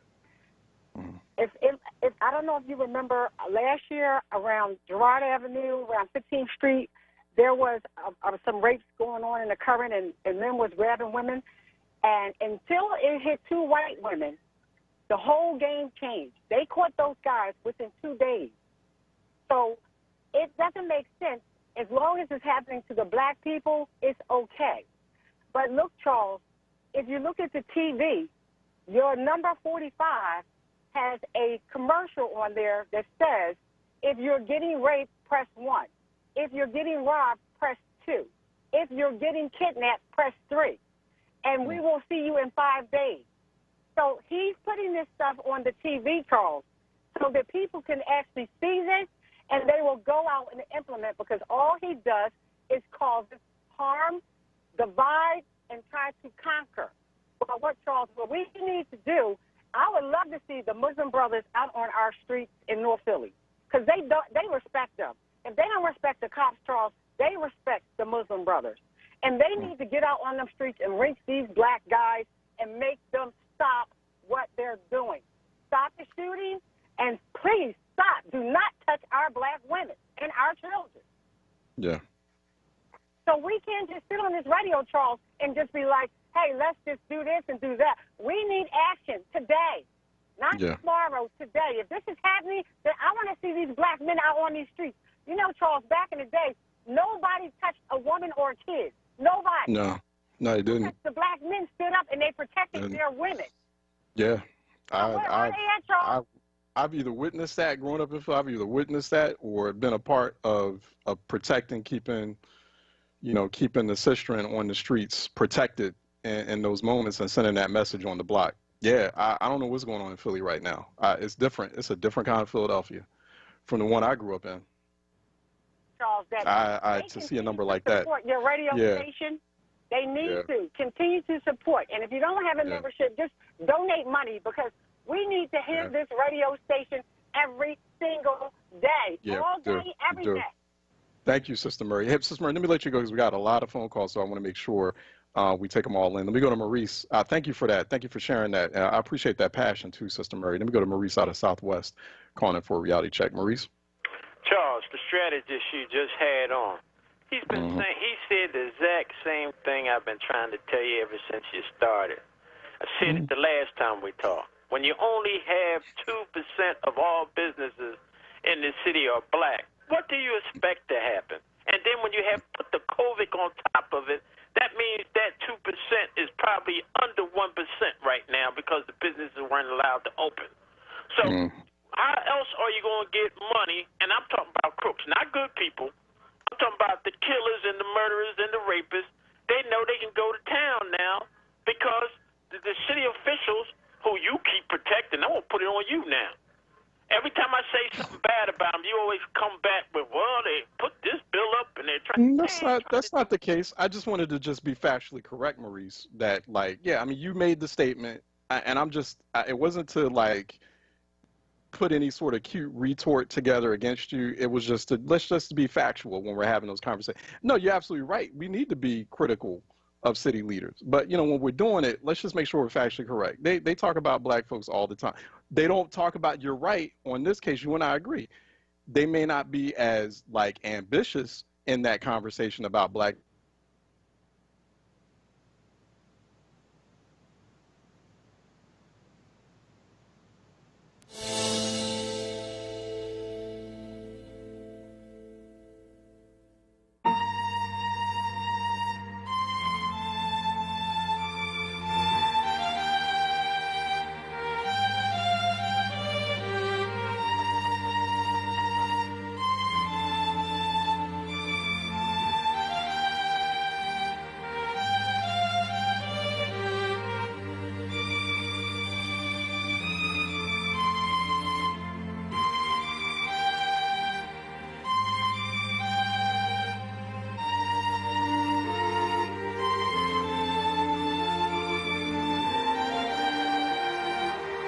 Reality Check with Charles Ellison. Right now on Word Radio and WordRadio.com. All right. Yeah, Maurice threw a little bit of technical glitch at me. But no, I mean, I agree with you, Maurice, in the sense that, yeah, there's a lot that's needed in City Hall. It's just like, let's just make sure that we're trying to be as accurate and factual as we possibly can when we're making statements like that. We can't just make blanket statements and say, like, City Council doesn't mention black people at all or doesn't say that. No, I mean, they do it. Let's just, that's, for what it's worth, right? And that's not to congratulate them or pat them on the back when I make statements like that. It's just like, I want to make sure that I'm factual. If we're going to go the distance and being critical of them or saying that they're not doing enough, okay, well, let's just make sure we're accurate when we're making statements like that. Go ahead, Maurice, you still there? Yeah, I'd like to thank your producer for putting me back on. I really appreciate that. We appreciate you, Maurice. Because we all know that was Donald Trump that did that. But listen. This probably was Donald Trump, right? Go ahead. But this is what I'm saying, Charles. I don't hate anybody on city council, but the number one problem in this city is murder. So let's stop with the nonsense of them making their ridiculous speeches and promises us something that they're not going to do. Number two is putting black people in this city, since we're 47% of the city, back to work. You can't have people in your city that's 47%, but you only give them 2% of ways to make money. When the last time you've been on 52nd Street? Yeah, I've seen it. I know. You walk down there. If you find a black business, tell me, because I'll go there. It's a lot different Philadelphia than the one I grew up in. Yes, and that you grew up in, that you know. Yeah, it's a problem. You can't have a city, like you said, it's a majority black city. It's the most majority black big city in the country. And then, but you got like the people who are like less likely to have jobs are black people. So that's a recipe for disaster right there. That's a recipe for social instability. And so, and people shouldn't be acting stupid or scratching their heads when they're seeing these kinds of spikes in violence. And it's not just homicides, but, we can't negate and we can't dismiss. I just put out that rape statistic. Like, folks, we got a rape problem. There is a rape crisis in the city of Philadelphia. I'm seeing it. I talked about it last week. What's the plan for that? I haven't heard anybody talk about that yet. Let's take a break. Thanks, Maurice. And let's open phone lines up, 215-634-8065, toll-free 866-361-0900. Phone lines are open. We'll take these calls when we get right back. So you just finished binge watching that entire TV series? Now it's time to binge listen at WordRadio.com. Check out our archives of WURD on demand and listen to some of the most memorable moments from your favorite hosts. Word Radio on demand. Check it out right now at WordRadio.com/podcasts.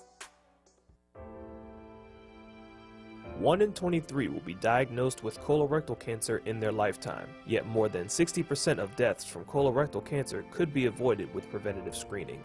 A colonoscopy can save your life. Skip the pre-visit and schedule your screening directly at einstein.edu/colon. Colon cancer is preventable. Learn more at einstein.edu/colon.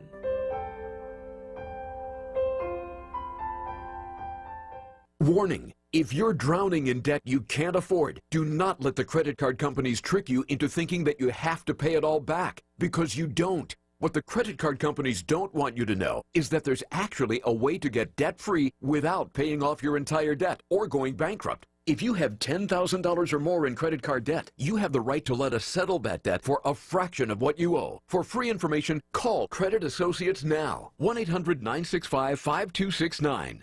We'll even show you how much money you could save. If you can't afford to pay off all your debt, do not let the credit card companies trick you into thinking that you have to. Call Credit Associates for free information on how to get debt-free faster than you ever thought possible, without debt consolidation or bankruptcy. We depend on your success and offer a guarantee, so there's no risk to call. For free information, call now. 1-800-965-5269. That's 1-800-965-5269. 1-800-965-5269. Lifting every voice till earth and heaven ring. This is Word Radio. 96.1 FM and 900 AM WURD Philadelphia. Black Talk Media. Reality Check with Charles Ellison right now on Word Radio and WordRadio.com. All right, welcome back to Reality Check. Phone lines are open. We got a few phone calls here. 215-634-8065. Toll free, it is 866-361-0900. Let's get to it. Bill out of Southwest been waiting patiently for Reality Check. Bill. How you doing, Charles? Hey, how are you doing? All right. Yeah, I want to make a point about Black Lives Matter, but before I do, I want to shout out to Tyrone on the loss of his brother. I mean, that's something I know he's hurting. And also, I want to yeah. And then also the female that talked about the Nation of Islam. The Nation of Islam stopped gang war in Philadelphia. It was people like to take credit for other organizations, and they made it assisted. It was the Nation of Islam that stopped it, and as soon as they got involved, they stopped it with a quickness. I mean, you would see a brother gang war on a Friday. Monday morning, he was selling papers and saying yes sir, no sir. Nation of Islam stopped that. So if people are going to try to take credit for stopping the gang war, it was the Nation of Islam. But let me make a point about the Black Lives Matter movement. We got to rename that movement Some Black Lives Matter. Only black lives that are killed by white people or police matter. When you're killed by your own people, you die in anonymity, brother. Nobody cares. There's no marches. There's no outrages. And so we need to rename that movement for what it really is, because black lives don't matter. It don't matter to black people or white people. Hello? Yeah. That's an issue. That's an issue. I don't know about some black. It is. And then people say, here's the other argument I want to debunk. Yeah. People say, oh, there's no black-on-black crime. Everybody kills their own. Hey, listen, bro. We've been averaging 300 to 400 black people getting killed in this city since the late 80s, man. Now, we only represented, 40-something% back in the 80s and 90s, yet we were 90% of the homicide. So there ain't no it ain't no just black or everybody kills their own. White people, there's very few white people, there's never been 300 white people getting killed in this city that has got killed in the city in the year since the inception of the city, ever. We average that every year, and there's no marches. Nobody cares. And then they talk about now the thing is, and also I just have a little issue with you on this one point. Now with the rape statistics, they matter because I didn't know that. But when you come out and say that homicides are 30% higher than what they were last year, and listen, those people are dead, bro. It's a continuum. We shouldn't be doing percentages like it's money, right? Those are people. Those people ain't coming back no more. So and it bothers me when you do that. You say homicides are up 30%. Listen, homicides are homicides. Black people getting killed every year. The percentages change, but the new percentages kind of mean the people that all of the people that have died. But we got all these people, and nobody does anything about it. And here's the thing: I got to. I don't just. And Bill, Mr. Bill, I do appreciate that. I appreciate what you're saying. But I think you can have both conversations. I think you can definitely. You should. We have to. We got to acknowledge the humanity of those numbers and the people that are there, and we should talk about that, and we will. We do. But you have to also present how severe it is, how alarming it is. You gotta present those bigger, grander, as they call them, data points or the percentages, and show how bad this, and so the policymakers need to hear it. Everyone needs to hear. They need to hear hey, listen, these aren't just isolated incidents. This is a real state of emergency in the city of Philadelphia. So no, I'm not going to stop doing that. And I think I can walk and chew gum at the same time. I can definitely, and I don't think that they're separate.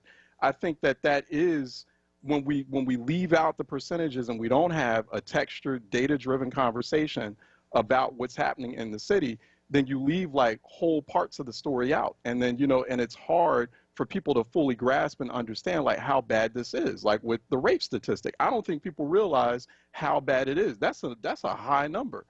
That's a very high number. There's a high number of people. So I mean, I can't. Of course, I don't know every gun violence or homicide victim. I don't personally know every homicide victim in the city of Philadelphia. I personally feel like the mayor and city council people need to be visiting hospitals the same way they visit hospitals when a cop gets shot in the city of Philadelphia. They need to be doing the same thing for gun violence victims and for homicide victims and their families too. And I think that's part of the problem is there's no mindset of urgency in the city about how bad this is. It's at that moment. It's at that moment, and folks will have to step up. So no, I hear you. I feel you on that, Mr. Bill. I do. Can I respond? Yeah, real quick, because I want to take one of these other calls. Well, the homicides in the 90s under Rendell were $500 a year.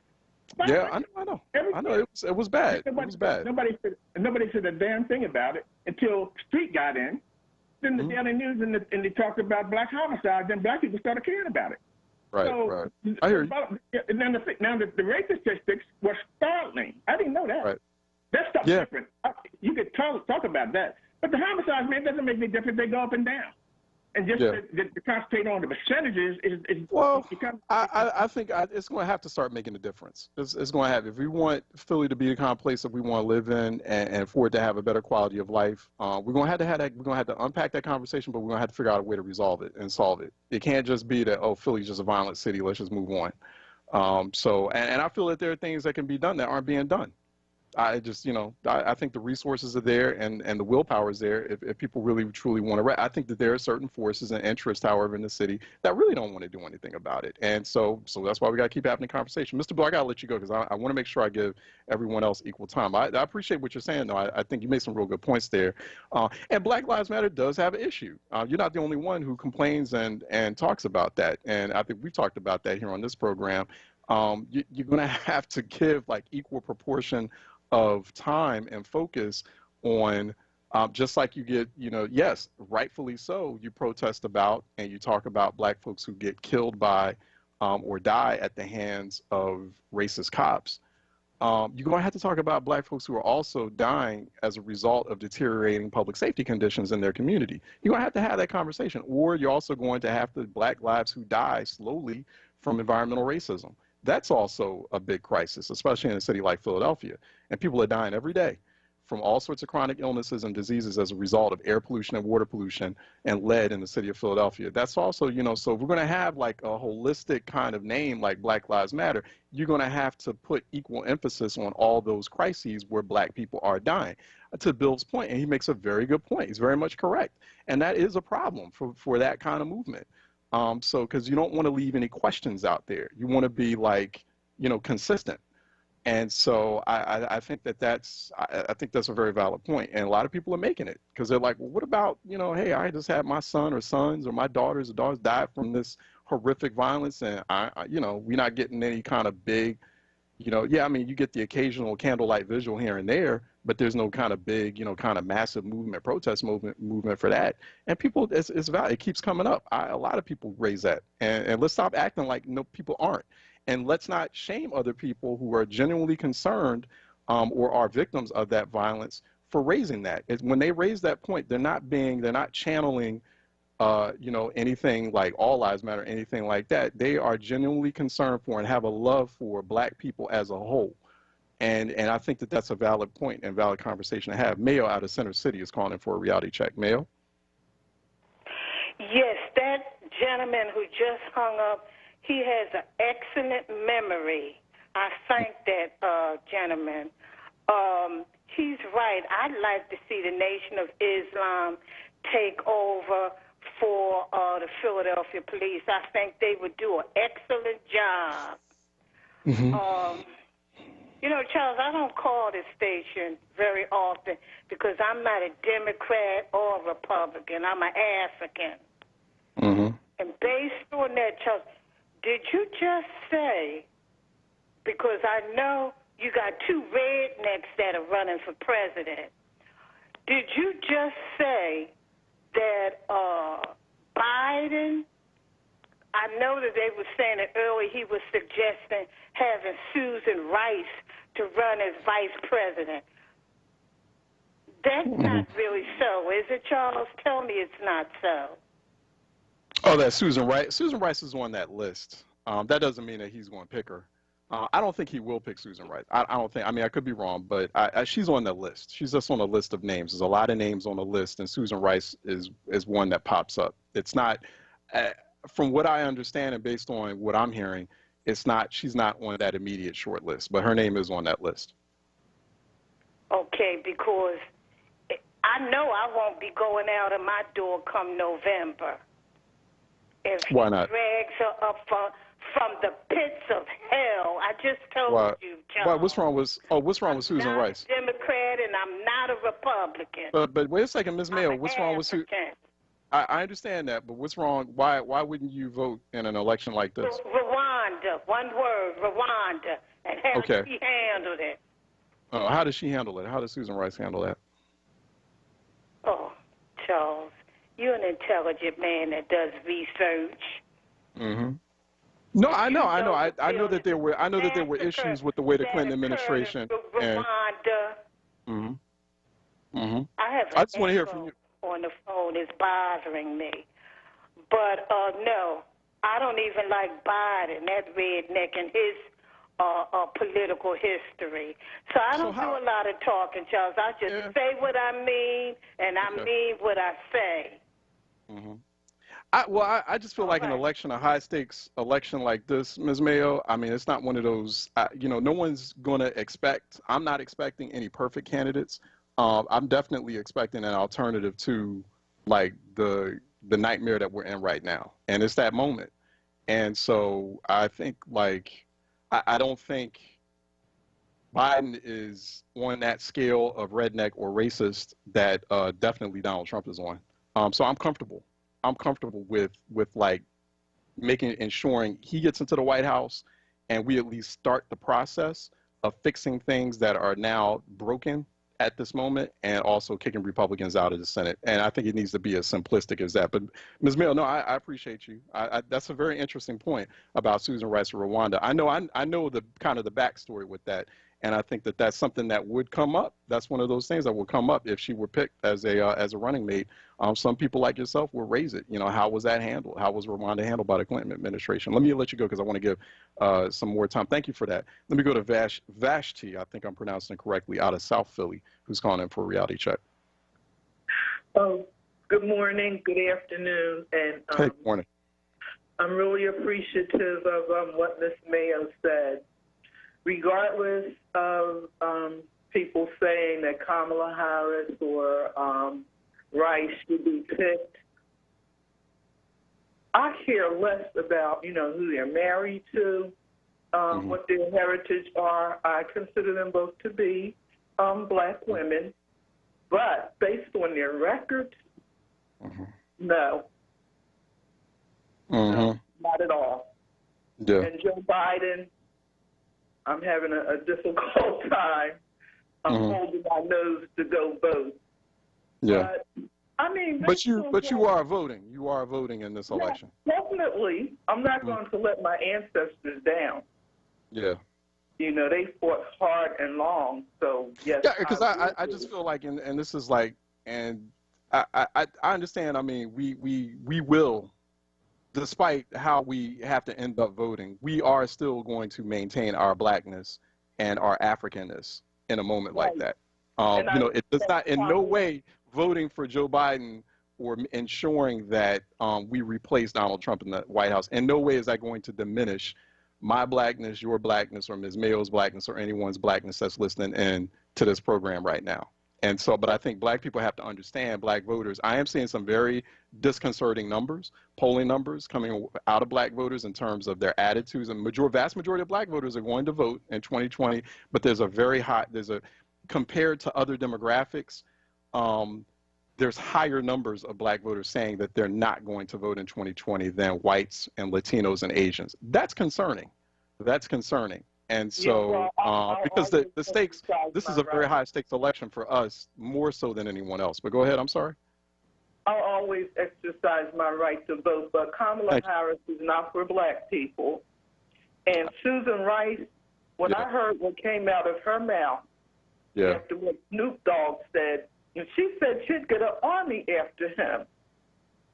Now, what type of leader would she make? And I don't condone the way that Snoop Dogg expressed himself. He should have done it, he had good points, but he should have done it in a more eloquent way, but he didn't. Yeah. But he's a politician, a political figure, and she should have conducted herself in a more respectful way. That's basically all I have to say. Yeah. No, thank you for that. I mean, and a lot of these choices. See, I think that there are going to be some problematic issues with that folks like Kamala Harris and Susan Rice might have tried, because there are. I wanted Ms. Mayo to hear it, and maybe it's something like another conversation we'll have at a later time, because I don't want to take up too much time. But there's people have some issues with how Susan Rice handled things with respect to Africa, and not just Rwanda either, but other countries, and kind of some of her opinions on, and also some of her actions with respect as a national security advisor in the Clinton administration, even the Obama administration, as far as like, it's kind of like mixed. It's a mixed review there as far as like her treatment of or her response to issues in Africa. So that's going to be raised, and she's got to be ready to. And I think she's more than capable. I think she's more than capable of having that conversation. But how will it be unpacked? Now, at the same time, we have like big major hotspots brewing between Russia and China and North Korea, and I mean, if you want someone on the scene to kind of help handle that stuff, who's skilled in it, Susan Rice is one of those people. Is she perfect? No, but she's one of those folks. Her name's going to come up. Let me go to the phone lines. Let me take John out of South Philly, who's calling in for a reality check. John? Good afternoon to you, sir. Hey, how you doing? I'm well. I recognize that there are 10 types of black folk walking among us. Mm-hmm. Having our hair type, our phenotype, but genetically, their blood type is different. Biology, anthropology lets us know that each one of those differences gives us more or less genetic information or laws of our nature. Yeah. Some of us will incline towards some things, and others will be impervious. Black people walking the streets, young people mating, young girls becoming pregnant with babies that are not their nature. Those children don't understand their parents. Their parents can talk to them all day long, trying to infuse into them certain principles and values. But because they don't have a genetic information, a base of reference for those laws of life, it goes in one ear and out the other. Parents saying, I don't understand what caused that person to behave as they did or that child to wind up as it did. Couldn't hear me. Because we didn't consider that it's not its nature to hear you. Now, people, black folks killing one another, wronging one another in a multitude of ways. Did we ask ourselves, who is that individual? Is it their nature to be lawful or to be lawless or very, very lawless, depending on the emptiness of that genetic constitution? Yeah. Black people in America came here. So Dr. John Hope Franklin let us know. Some of us came here from a blood group of people called type A blood, the people of Mali. Yeah. Others came from the forest belt. Yeah, that's true. Hey, Mr. John, let me and thank you for that, because that's part of that Black history lesson that we need. But I appreciate it. I just realized I got to go to break, and we got to bring on our next guest. But thank you for that. So that's that we're going to continue to have that conversation too. Let me take a break, and when we come back, I want to thank everyone for calling in too, and appreciate some of that passion and some of the information too. At the same time, we have Melissa Stegman coming up next. She's Senior Counsel for the Center for Responsible Lending. We're going to talk about fair housing, attacks on fair housing rules, and desegregation attempts and efforts that's happening right now. And so Melissa Stegman want to outline what's been taking shape in recent weeks with respect to fair housing rules here on Reality Check 96.1 FM, 900 AM, wordradio.com, Word TV, Word app. Stay tuned. We'll be right back. Check out the Source lineup on Word Radio. Mondays, get ready for the rapping professor, Dr. Aaron Smith. On Tuesdays, it's Andrea Lawful Sanders. Then on Wednesdays, it's the Black Women's Leadership Council. On Thursdays, it's a second helping of Andrea Lawful Sanders. And on Fridays, it's Tiffany Bacon. Don't miss the Source. Monday through Thursday, 1 p.m. till 4 p.m. and Fridays, 10 a.m. till 1 p.m. Exclusively on Word Radio, 96.1 FM and 900 AM WURD. Streaming live on wordradio.com and on the Word Radio app. Pico has many ways to help you lower your energy usage and save money at home. Here's one. Have an old working fridge or freezer in your garage or basement? Pico will pick it up, dispose of it responsibly, and give you a $75 rebate. That's right, $75. Plus, you can save as much as $150 a year on your energy bill by getting rid of it. Just schedule your pickup at pico.com/recycling or call 1-888-5-PICO-SAVE today. Be sure your fridge or freezer is plugged in and working at time of pickup. Listen live at wordradio.com. Reality Check with Charles Ellison right now on Word Radio and wordradio.com. Okay, welcome back to Reality Check 96.1 FM, 900 AM, wordradio.com, Word TV, Word app as well. Joining us now is Melissa Stegman. She is Senior Counsel for the Center for Responsible Lending. Go to responsiblelending.org for more information, insights, and studies there. She's here to talk with us about recent changes to the Fair Housing Rule by the Trump administration. Also, the rollback, the very dramatic rollback of desegregation policies, fair housing policies that were put in place by the Obama administration. It was a big, ambitious attempt before Obama left office to try to level the playing field as far as housing was concerned. A lot of that has been rolled back or is in the process of being rolled back. We're here to talk with Melissa more about it and to get a sense of what's happening in Washington. Melissa, how are you doing? I'm good, thank you. Thank you for having me. All right. Excellent. No, thanks for joining us. Really appreciate this. First of all, just for listener edification, explain the Fair Housing Rule, or at least the Fair Housing Rule that's under attack right now by the administration. Why is it important, and what did the administration just do to it? Just give us some background there. Sure. So, unfortunately, multiple fair housing rules are being attacked at the same time. So if I could give a little bit of context, and then I could get into some of those rules and answer questions. So as we all know, the Fair Housing Act was enacted days after the assassination of Dr. Martin Luther King. The act was not only intended to combat discrimination, but also includes a mandate to dismantle segregation. Unfortunately, our nation's fair housing laws have never been fully enforced, and this administration is actively working to weaken the law even further on multiple fronts. And this is so critical because where one lives matters so much. It affects nearly every aspect of the quality of one's life, whether you have access to health care, access to healthy food, banking services in your neighborhood, even how long you live.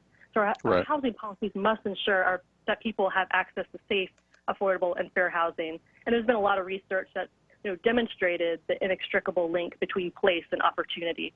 And we know that housing and financial services opportunities are unequal across racial and ethnic groups, and that residential segregation and racially concentrated poverty harms communities.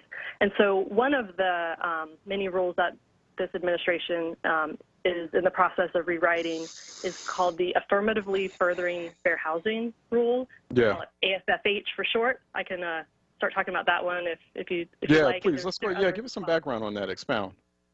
Sure. If you will. Thanks. So, AFFH is really about making sure that jurisdictions like states and localities that receive funds from the Department of Housing and Urban Development, that they do not discriminate and that they take active steps to dismantle segregation.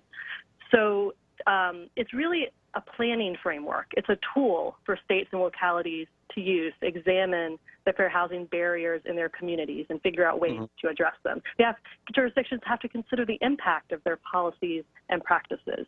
And this is so important because, as we know, discrimination in our nation's lending and housing markets has a long history, driven by government, driven by the federal government, state and local government, of course, private industry and individual actors.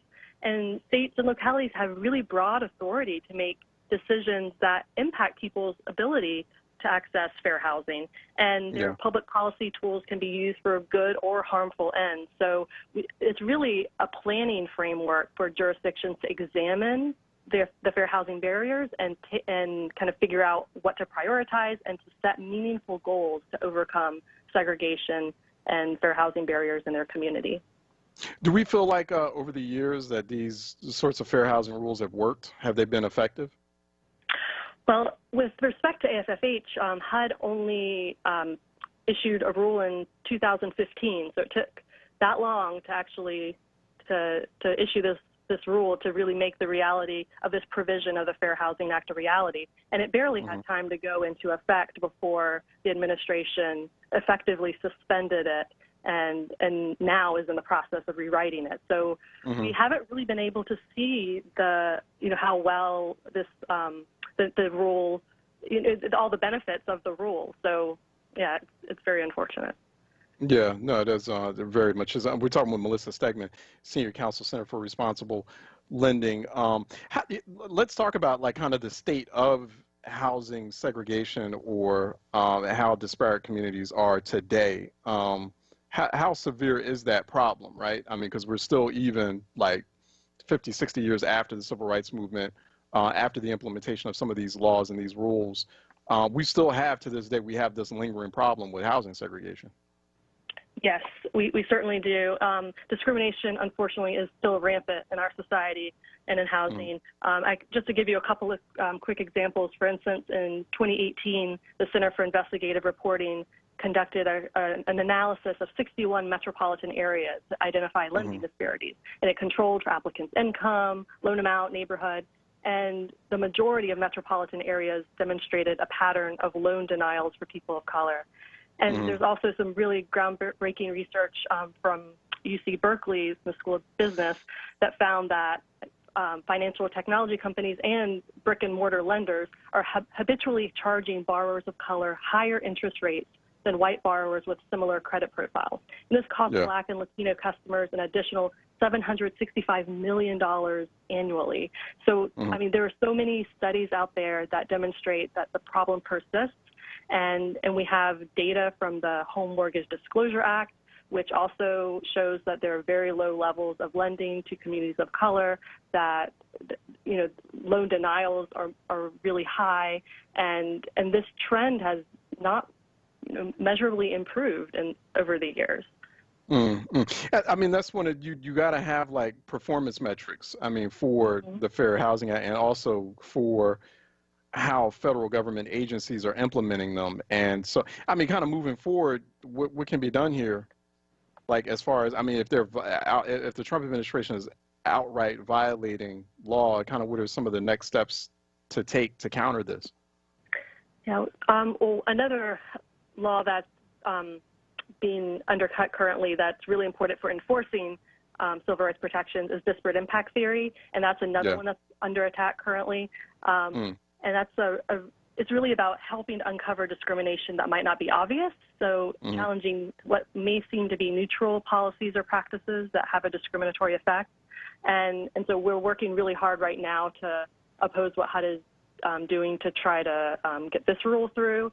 And, I think we still have to fight really hard to ensure that fair housing enforcement and compliance is a reality. And then, of course, there are lots of things we can do separately in policymaking to, ensure that there are opportunities like to have bold ideas to really ensure that people have access to affordable mortgage credit and that their fair housing rights are protected.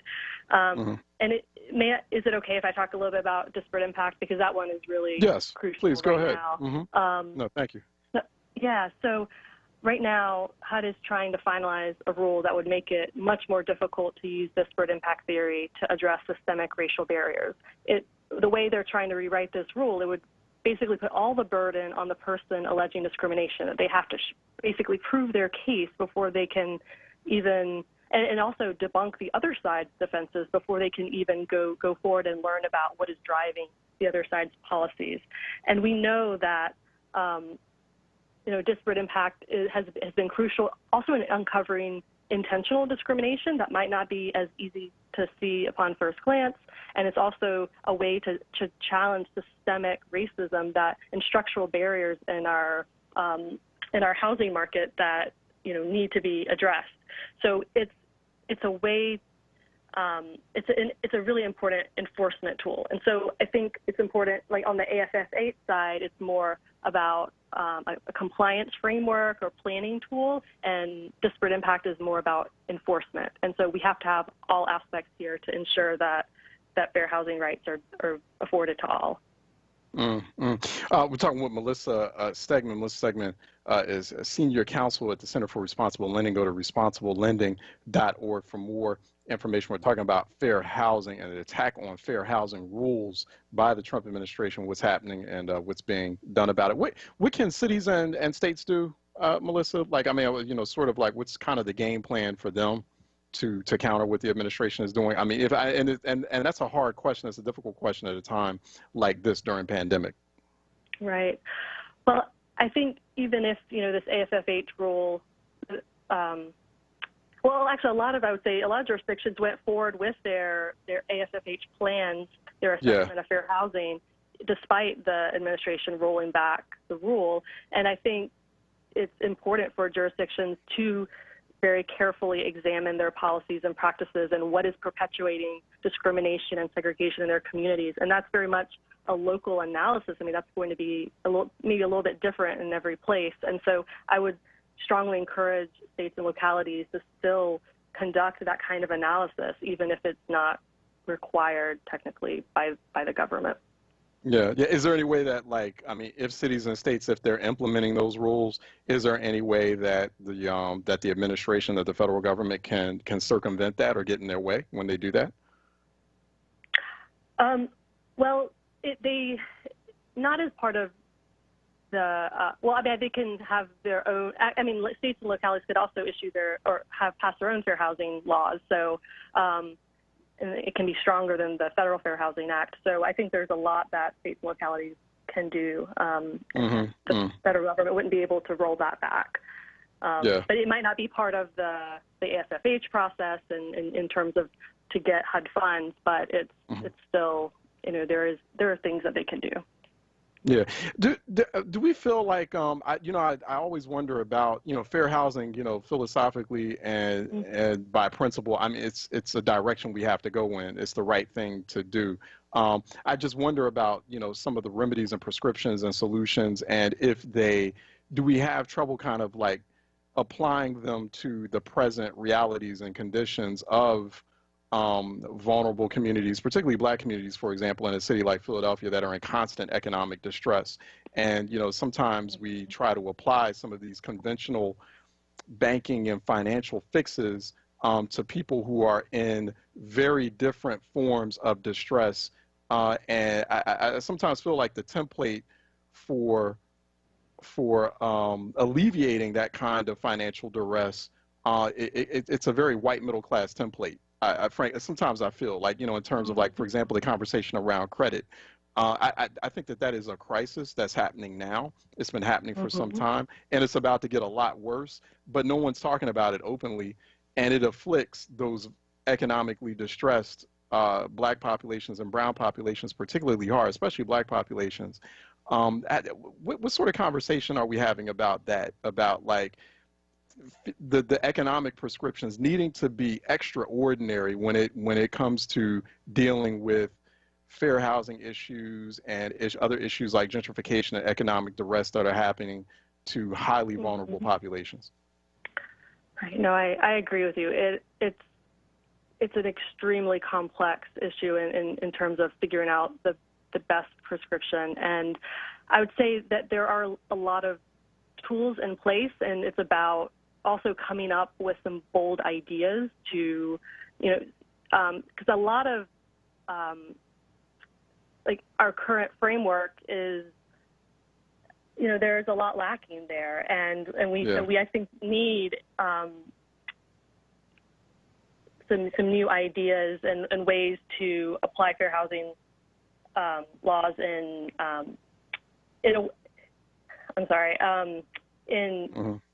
like, I'll give actually an example of the Community Reinvestment Act, because I think that's actually a good example of a way that that there's a lot of potential for a law to do a lot of good, but it kind of depends on how it's implemented. And unfortunately, this is another one where the administration has rolled it back. It's really an anti-redlining law. It requires things that receive deposits to ensure they're meeting the credit needs of their community, including low to moderate income communities and communities of color. And, this is about community development investments, retail services such as checking accounts being available, mortgage loans, small business lending, all these things together.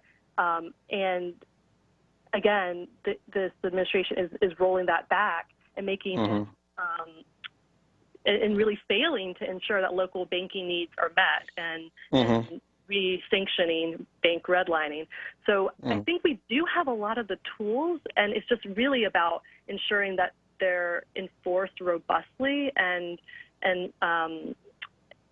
used for their original purpose. Because I think that the mission of these laws, of these civil rights laws, are it's like the mission is being ignored. One other thing too, I think is very fascinating as far as like this conversation on housing desegregation. I wonder about the business case for fair housing, right? So we talk about like the moral imperative. We talk about how it's just sort of a common sense thing to want diversity in a neighborhood, to also provide economic opportunity for others. But what's that business case, right? Like, how do we also pitch this in such a way where, because a lot of this is like NIMBYism, right? It's like, not my backyard. I don't want people who look different from me. I don't want, it's like, for example, certain white suburban neighborhoods don't want black people moving into the neighborhood. Like, there goes the neighborhood. And so, and then suddenly that triggers or precipitates some form of white flight, for example, and that's, that's kind of part of what's going on. And so how do we frame this in such a way that shows that desegregated, diverse, multicultural neighborhoods are of economic value? Like, hey, listen, this is a good thing for everyone. When you have a fair housing situation, when things are in parity, economic parity, this is an economic benefit to everyone involved. That's a great question. So there's actually data supporting this. Fortunately, McKinsey & Company did some analysis and showed that discrimination and segregation harm the entire national economy. They estimate that addressing historic and ongoing discrimination for Black Americans would add up to $1.5 trillion to the economy of the United States and increase GDP between 4% and 6%. And I think there's a lot of evidence like that. Housing, for instance, is a huge component of our nation's overall economy. I think like 20% of GDP. So inequity in the housing market, that has huge impact. And so I think the economic case, the business case, can definitely be made for addressing discrimination and segregation. Absolutely. We're talking with Melissa Stegman. She's senior counsel at the Center for Responsible Lending. Go to responsiblelending.org for more information there, and also studies and insights and some of what they're involved in too on issues like this. Melissa, thanks for your time. Appreciate it. Thank you so much. All right. Let's take a break, and when we come back on the other side, phone lines are open at 215-634-8065. Toll free, it is 866-361-0900 here on Reality Check. 215-634-8065. Toll free, 866-361-0900 here on Reality Check. Let's take a break and we'll be right back.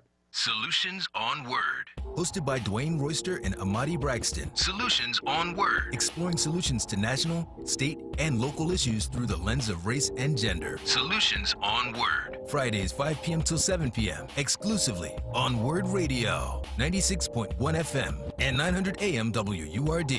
Solutions is sponsored by Power Interfaith Movement, working towards life, liberty, and democracy for all. Be heard. Want another way to join the conversation? Follow us on social media using the hashtag onWURD. Be heard. Stay connected to onWURD Radio. Independent Black Media.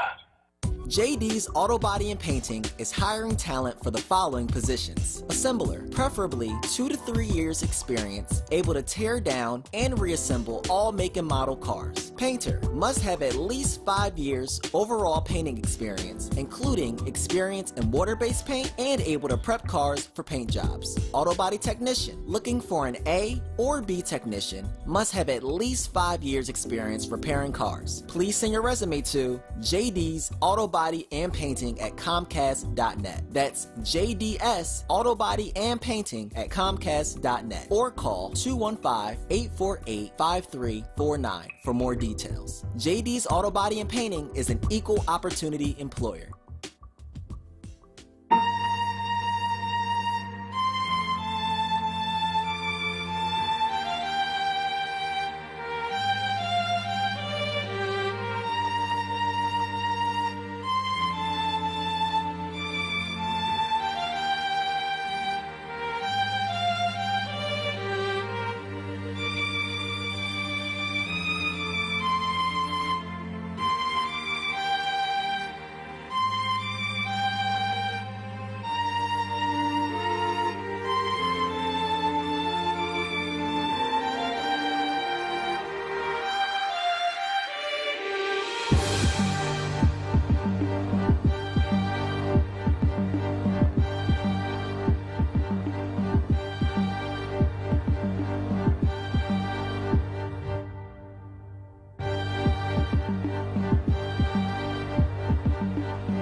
Reality Check with Charles Ellison. Right now on Word Radio and WordRadio.com.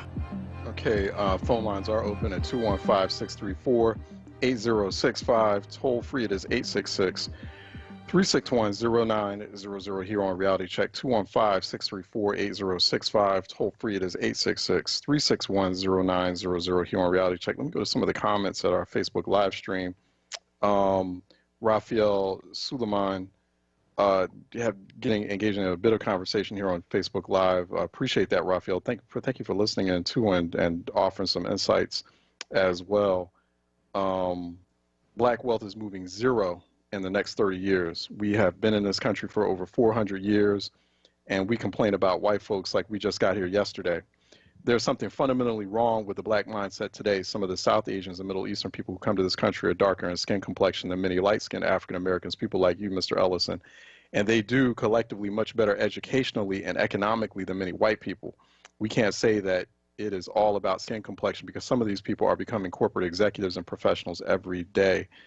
So he's making some, having some conversation. I don't want to go too long on this, but I appreciate that, Raphael. Black people have no real leader. Raphael, continuing with, black people have no real leadership or direction now. That is why they can't look towards the future. They are lost people in America now. Patricia White saying we as black people have to stop bringing the past into the present. Please look to the future and vote. So Lucy Lusan saying, in my opinion, people that live in America in 2020 that say they're not voting sounds really stupid. If you don't vote, that's a vote for Trump, and they should see by now that it is highly important that we get him out. Thank you, Lucy, for that PSA, that public service announcement. Yvette Robinson.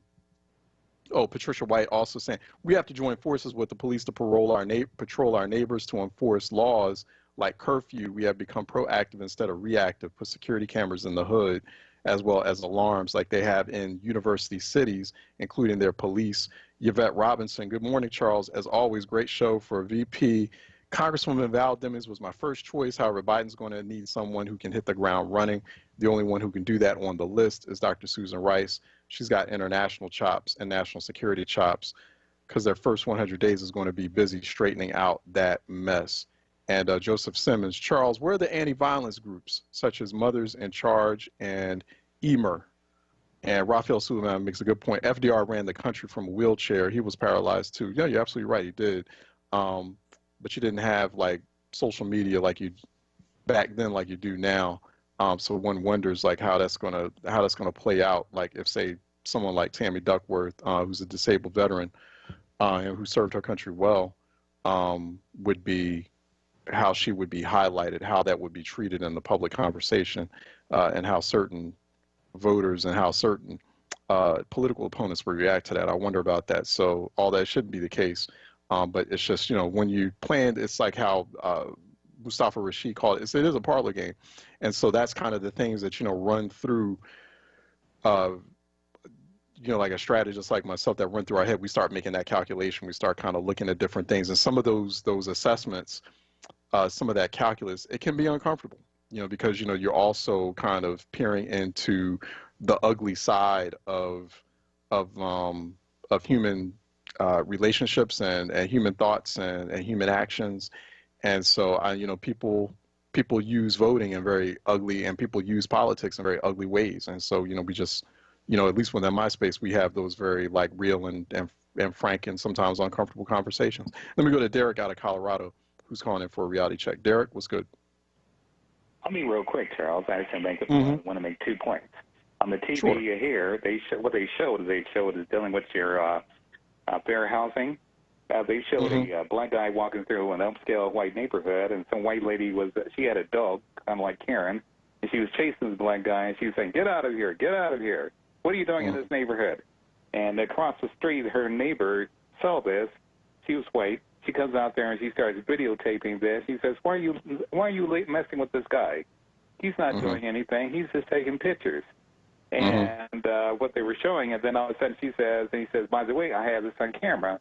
And the lady was telling him to get out of the neighborhood. She said, "You got this on camera?" Boy, she never ran so fast out of there in her life.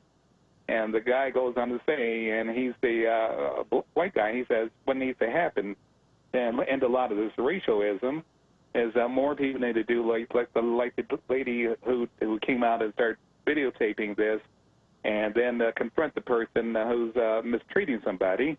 And because this could, if she would not come out there and confront the person, this could have turned out very deadly for the black guy. And that's what she was saying. And also, as far as Val Demings, I don't have any issues with Val Demings being a prosecutor, throwing people in jail, because that's just part of that. I mean, that's what she had to do. People who are doing things wrong. Certain people out there doing things wrong, and certain people going to end up in jail. I mean, that's just what prosecutors do. Val Demings, has a long, kind of storied law enforcement career. I haven't seen anything yet that would suggest that. I haven't seen anything yet. I'm not saying that that nothing's there, but I haven't seen anything yet to suggest that there's anything unusual or highly controversial about that.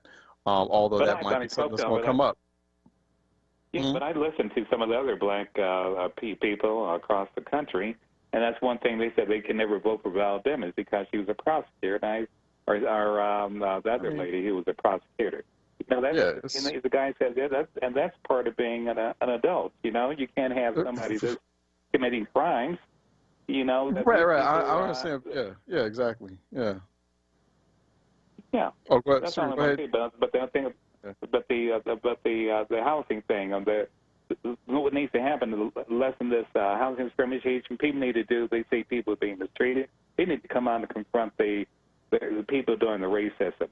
And the other one, the component is as far as the Val Demings being a prosecutor and people going to jail. Well, they deserve to go to jail a lot of times. I mean, there's some people that just, I mean, that's just is what it is on that conversation. Thank you, Derek. I appreciate those insights. And, you have to arrive at some kind of balance in that conversation. You have to address those issues. So,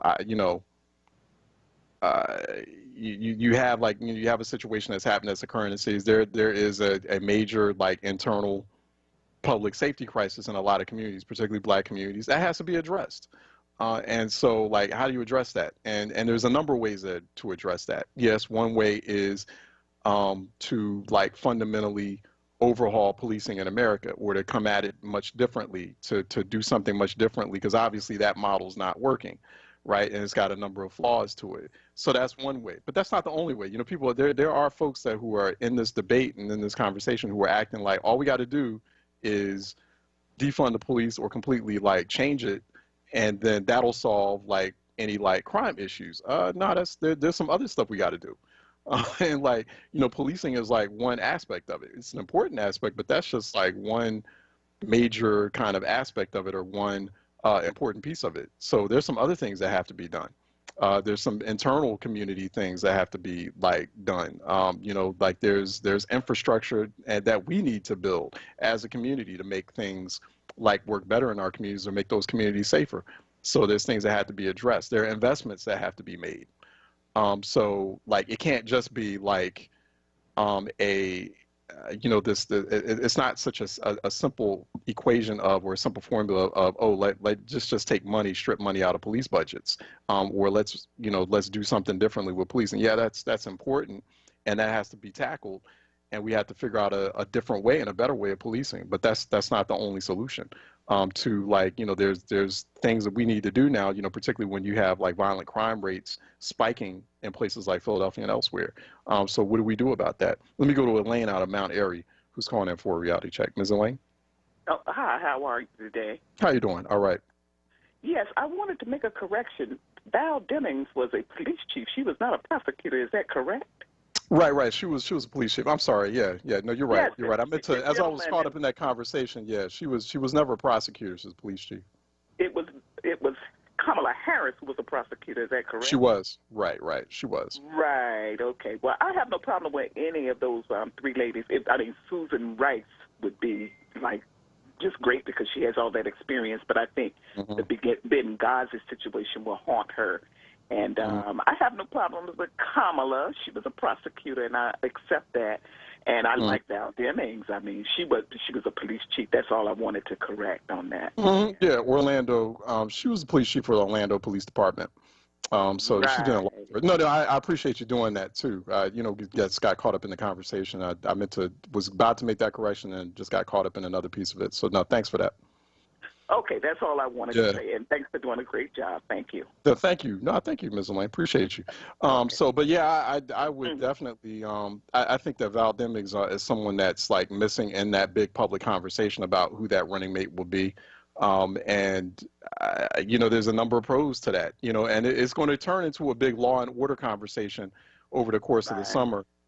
Right, Ms. Elaine. And so I think that, you know, you're going to have Trump Republicans raise that. So you're going to need someone who also has some law enforcement bona fides to say, and who has, like, you know, she's been upfront about that conversation about the need to reform policing or to overhaul it. So, you know, based on, you know, conversations I've had with her, and also like just interviews I've seen. So, you know, she's frank about that. But you're going to have someone who's skilled to having that conversation about policing, who is a law enforcement professional, comes from that background, and as a black woman.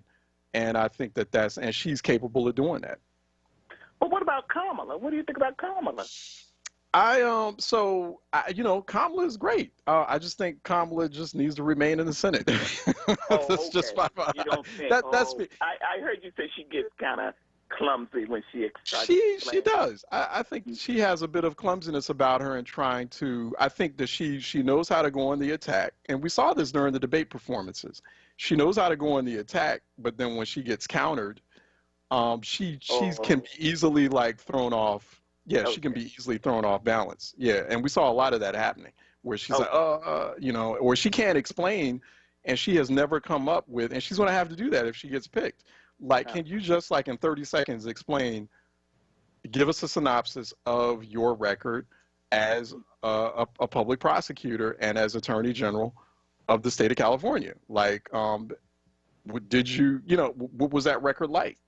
And I think it's a mixed record. I don't think there was anything terribly great about it. I don't think there was anything terribly bad about it. You know, it wasn't like people kind of frame it as she just put a whole bunch. She spent the whole time, you know, putting black folks in jail. I clearly his record's not that, but it is mixed. Yeah, it's mixed. But every law enforcement or prosecutor's record, yeah, it's there's a lot of controversy there, and she needs to say it. She needs to own it and just be like, listen, in the Bay Area, in places, you know, like Oakland, San Francisco, they had problems. They had issues with violence and with crime, and they came to me and they wanted me to do something about it.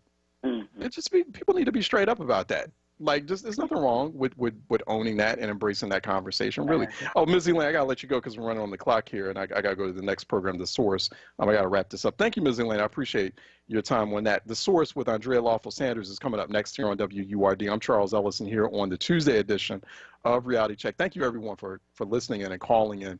And want to thank our guests as well, and want to thank our listeners. So thank you so much, and for continuing to support WURD through your forward membership. Continue to do that, and tell them Reality Check sent you. So I want to thank Troy Wilmore on the back end, on the board of steel, getting it done in the studio, and want to thank everyone else. Philly, need you to stay sharp, stay smart, but more importantly, please stay safe out there and keep your family and your friends safe.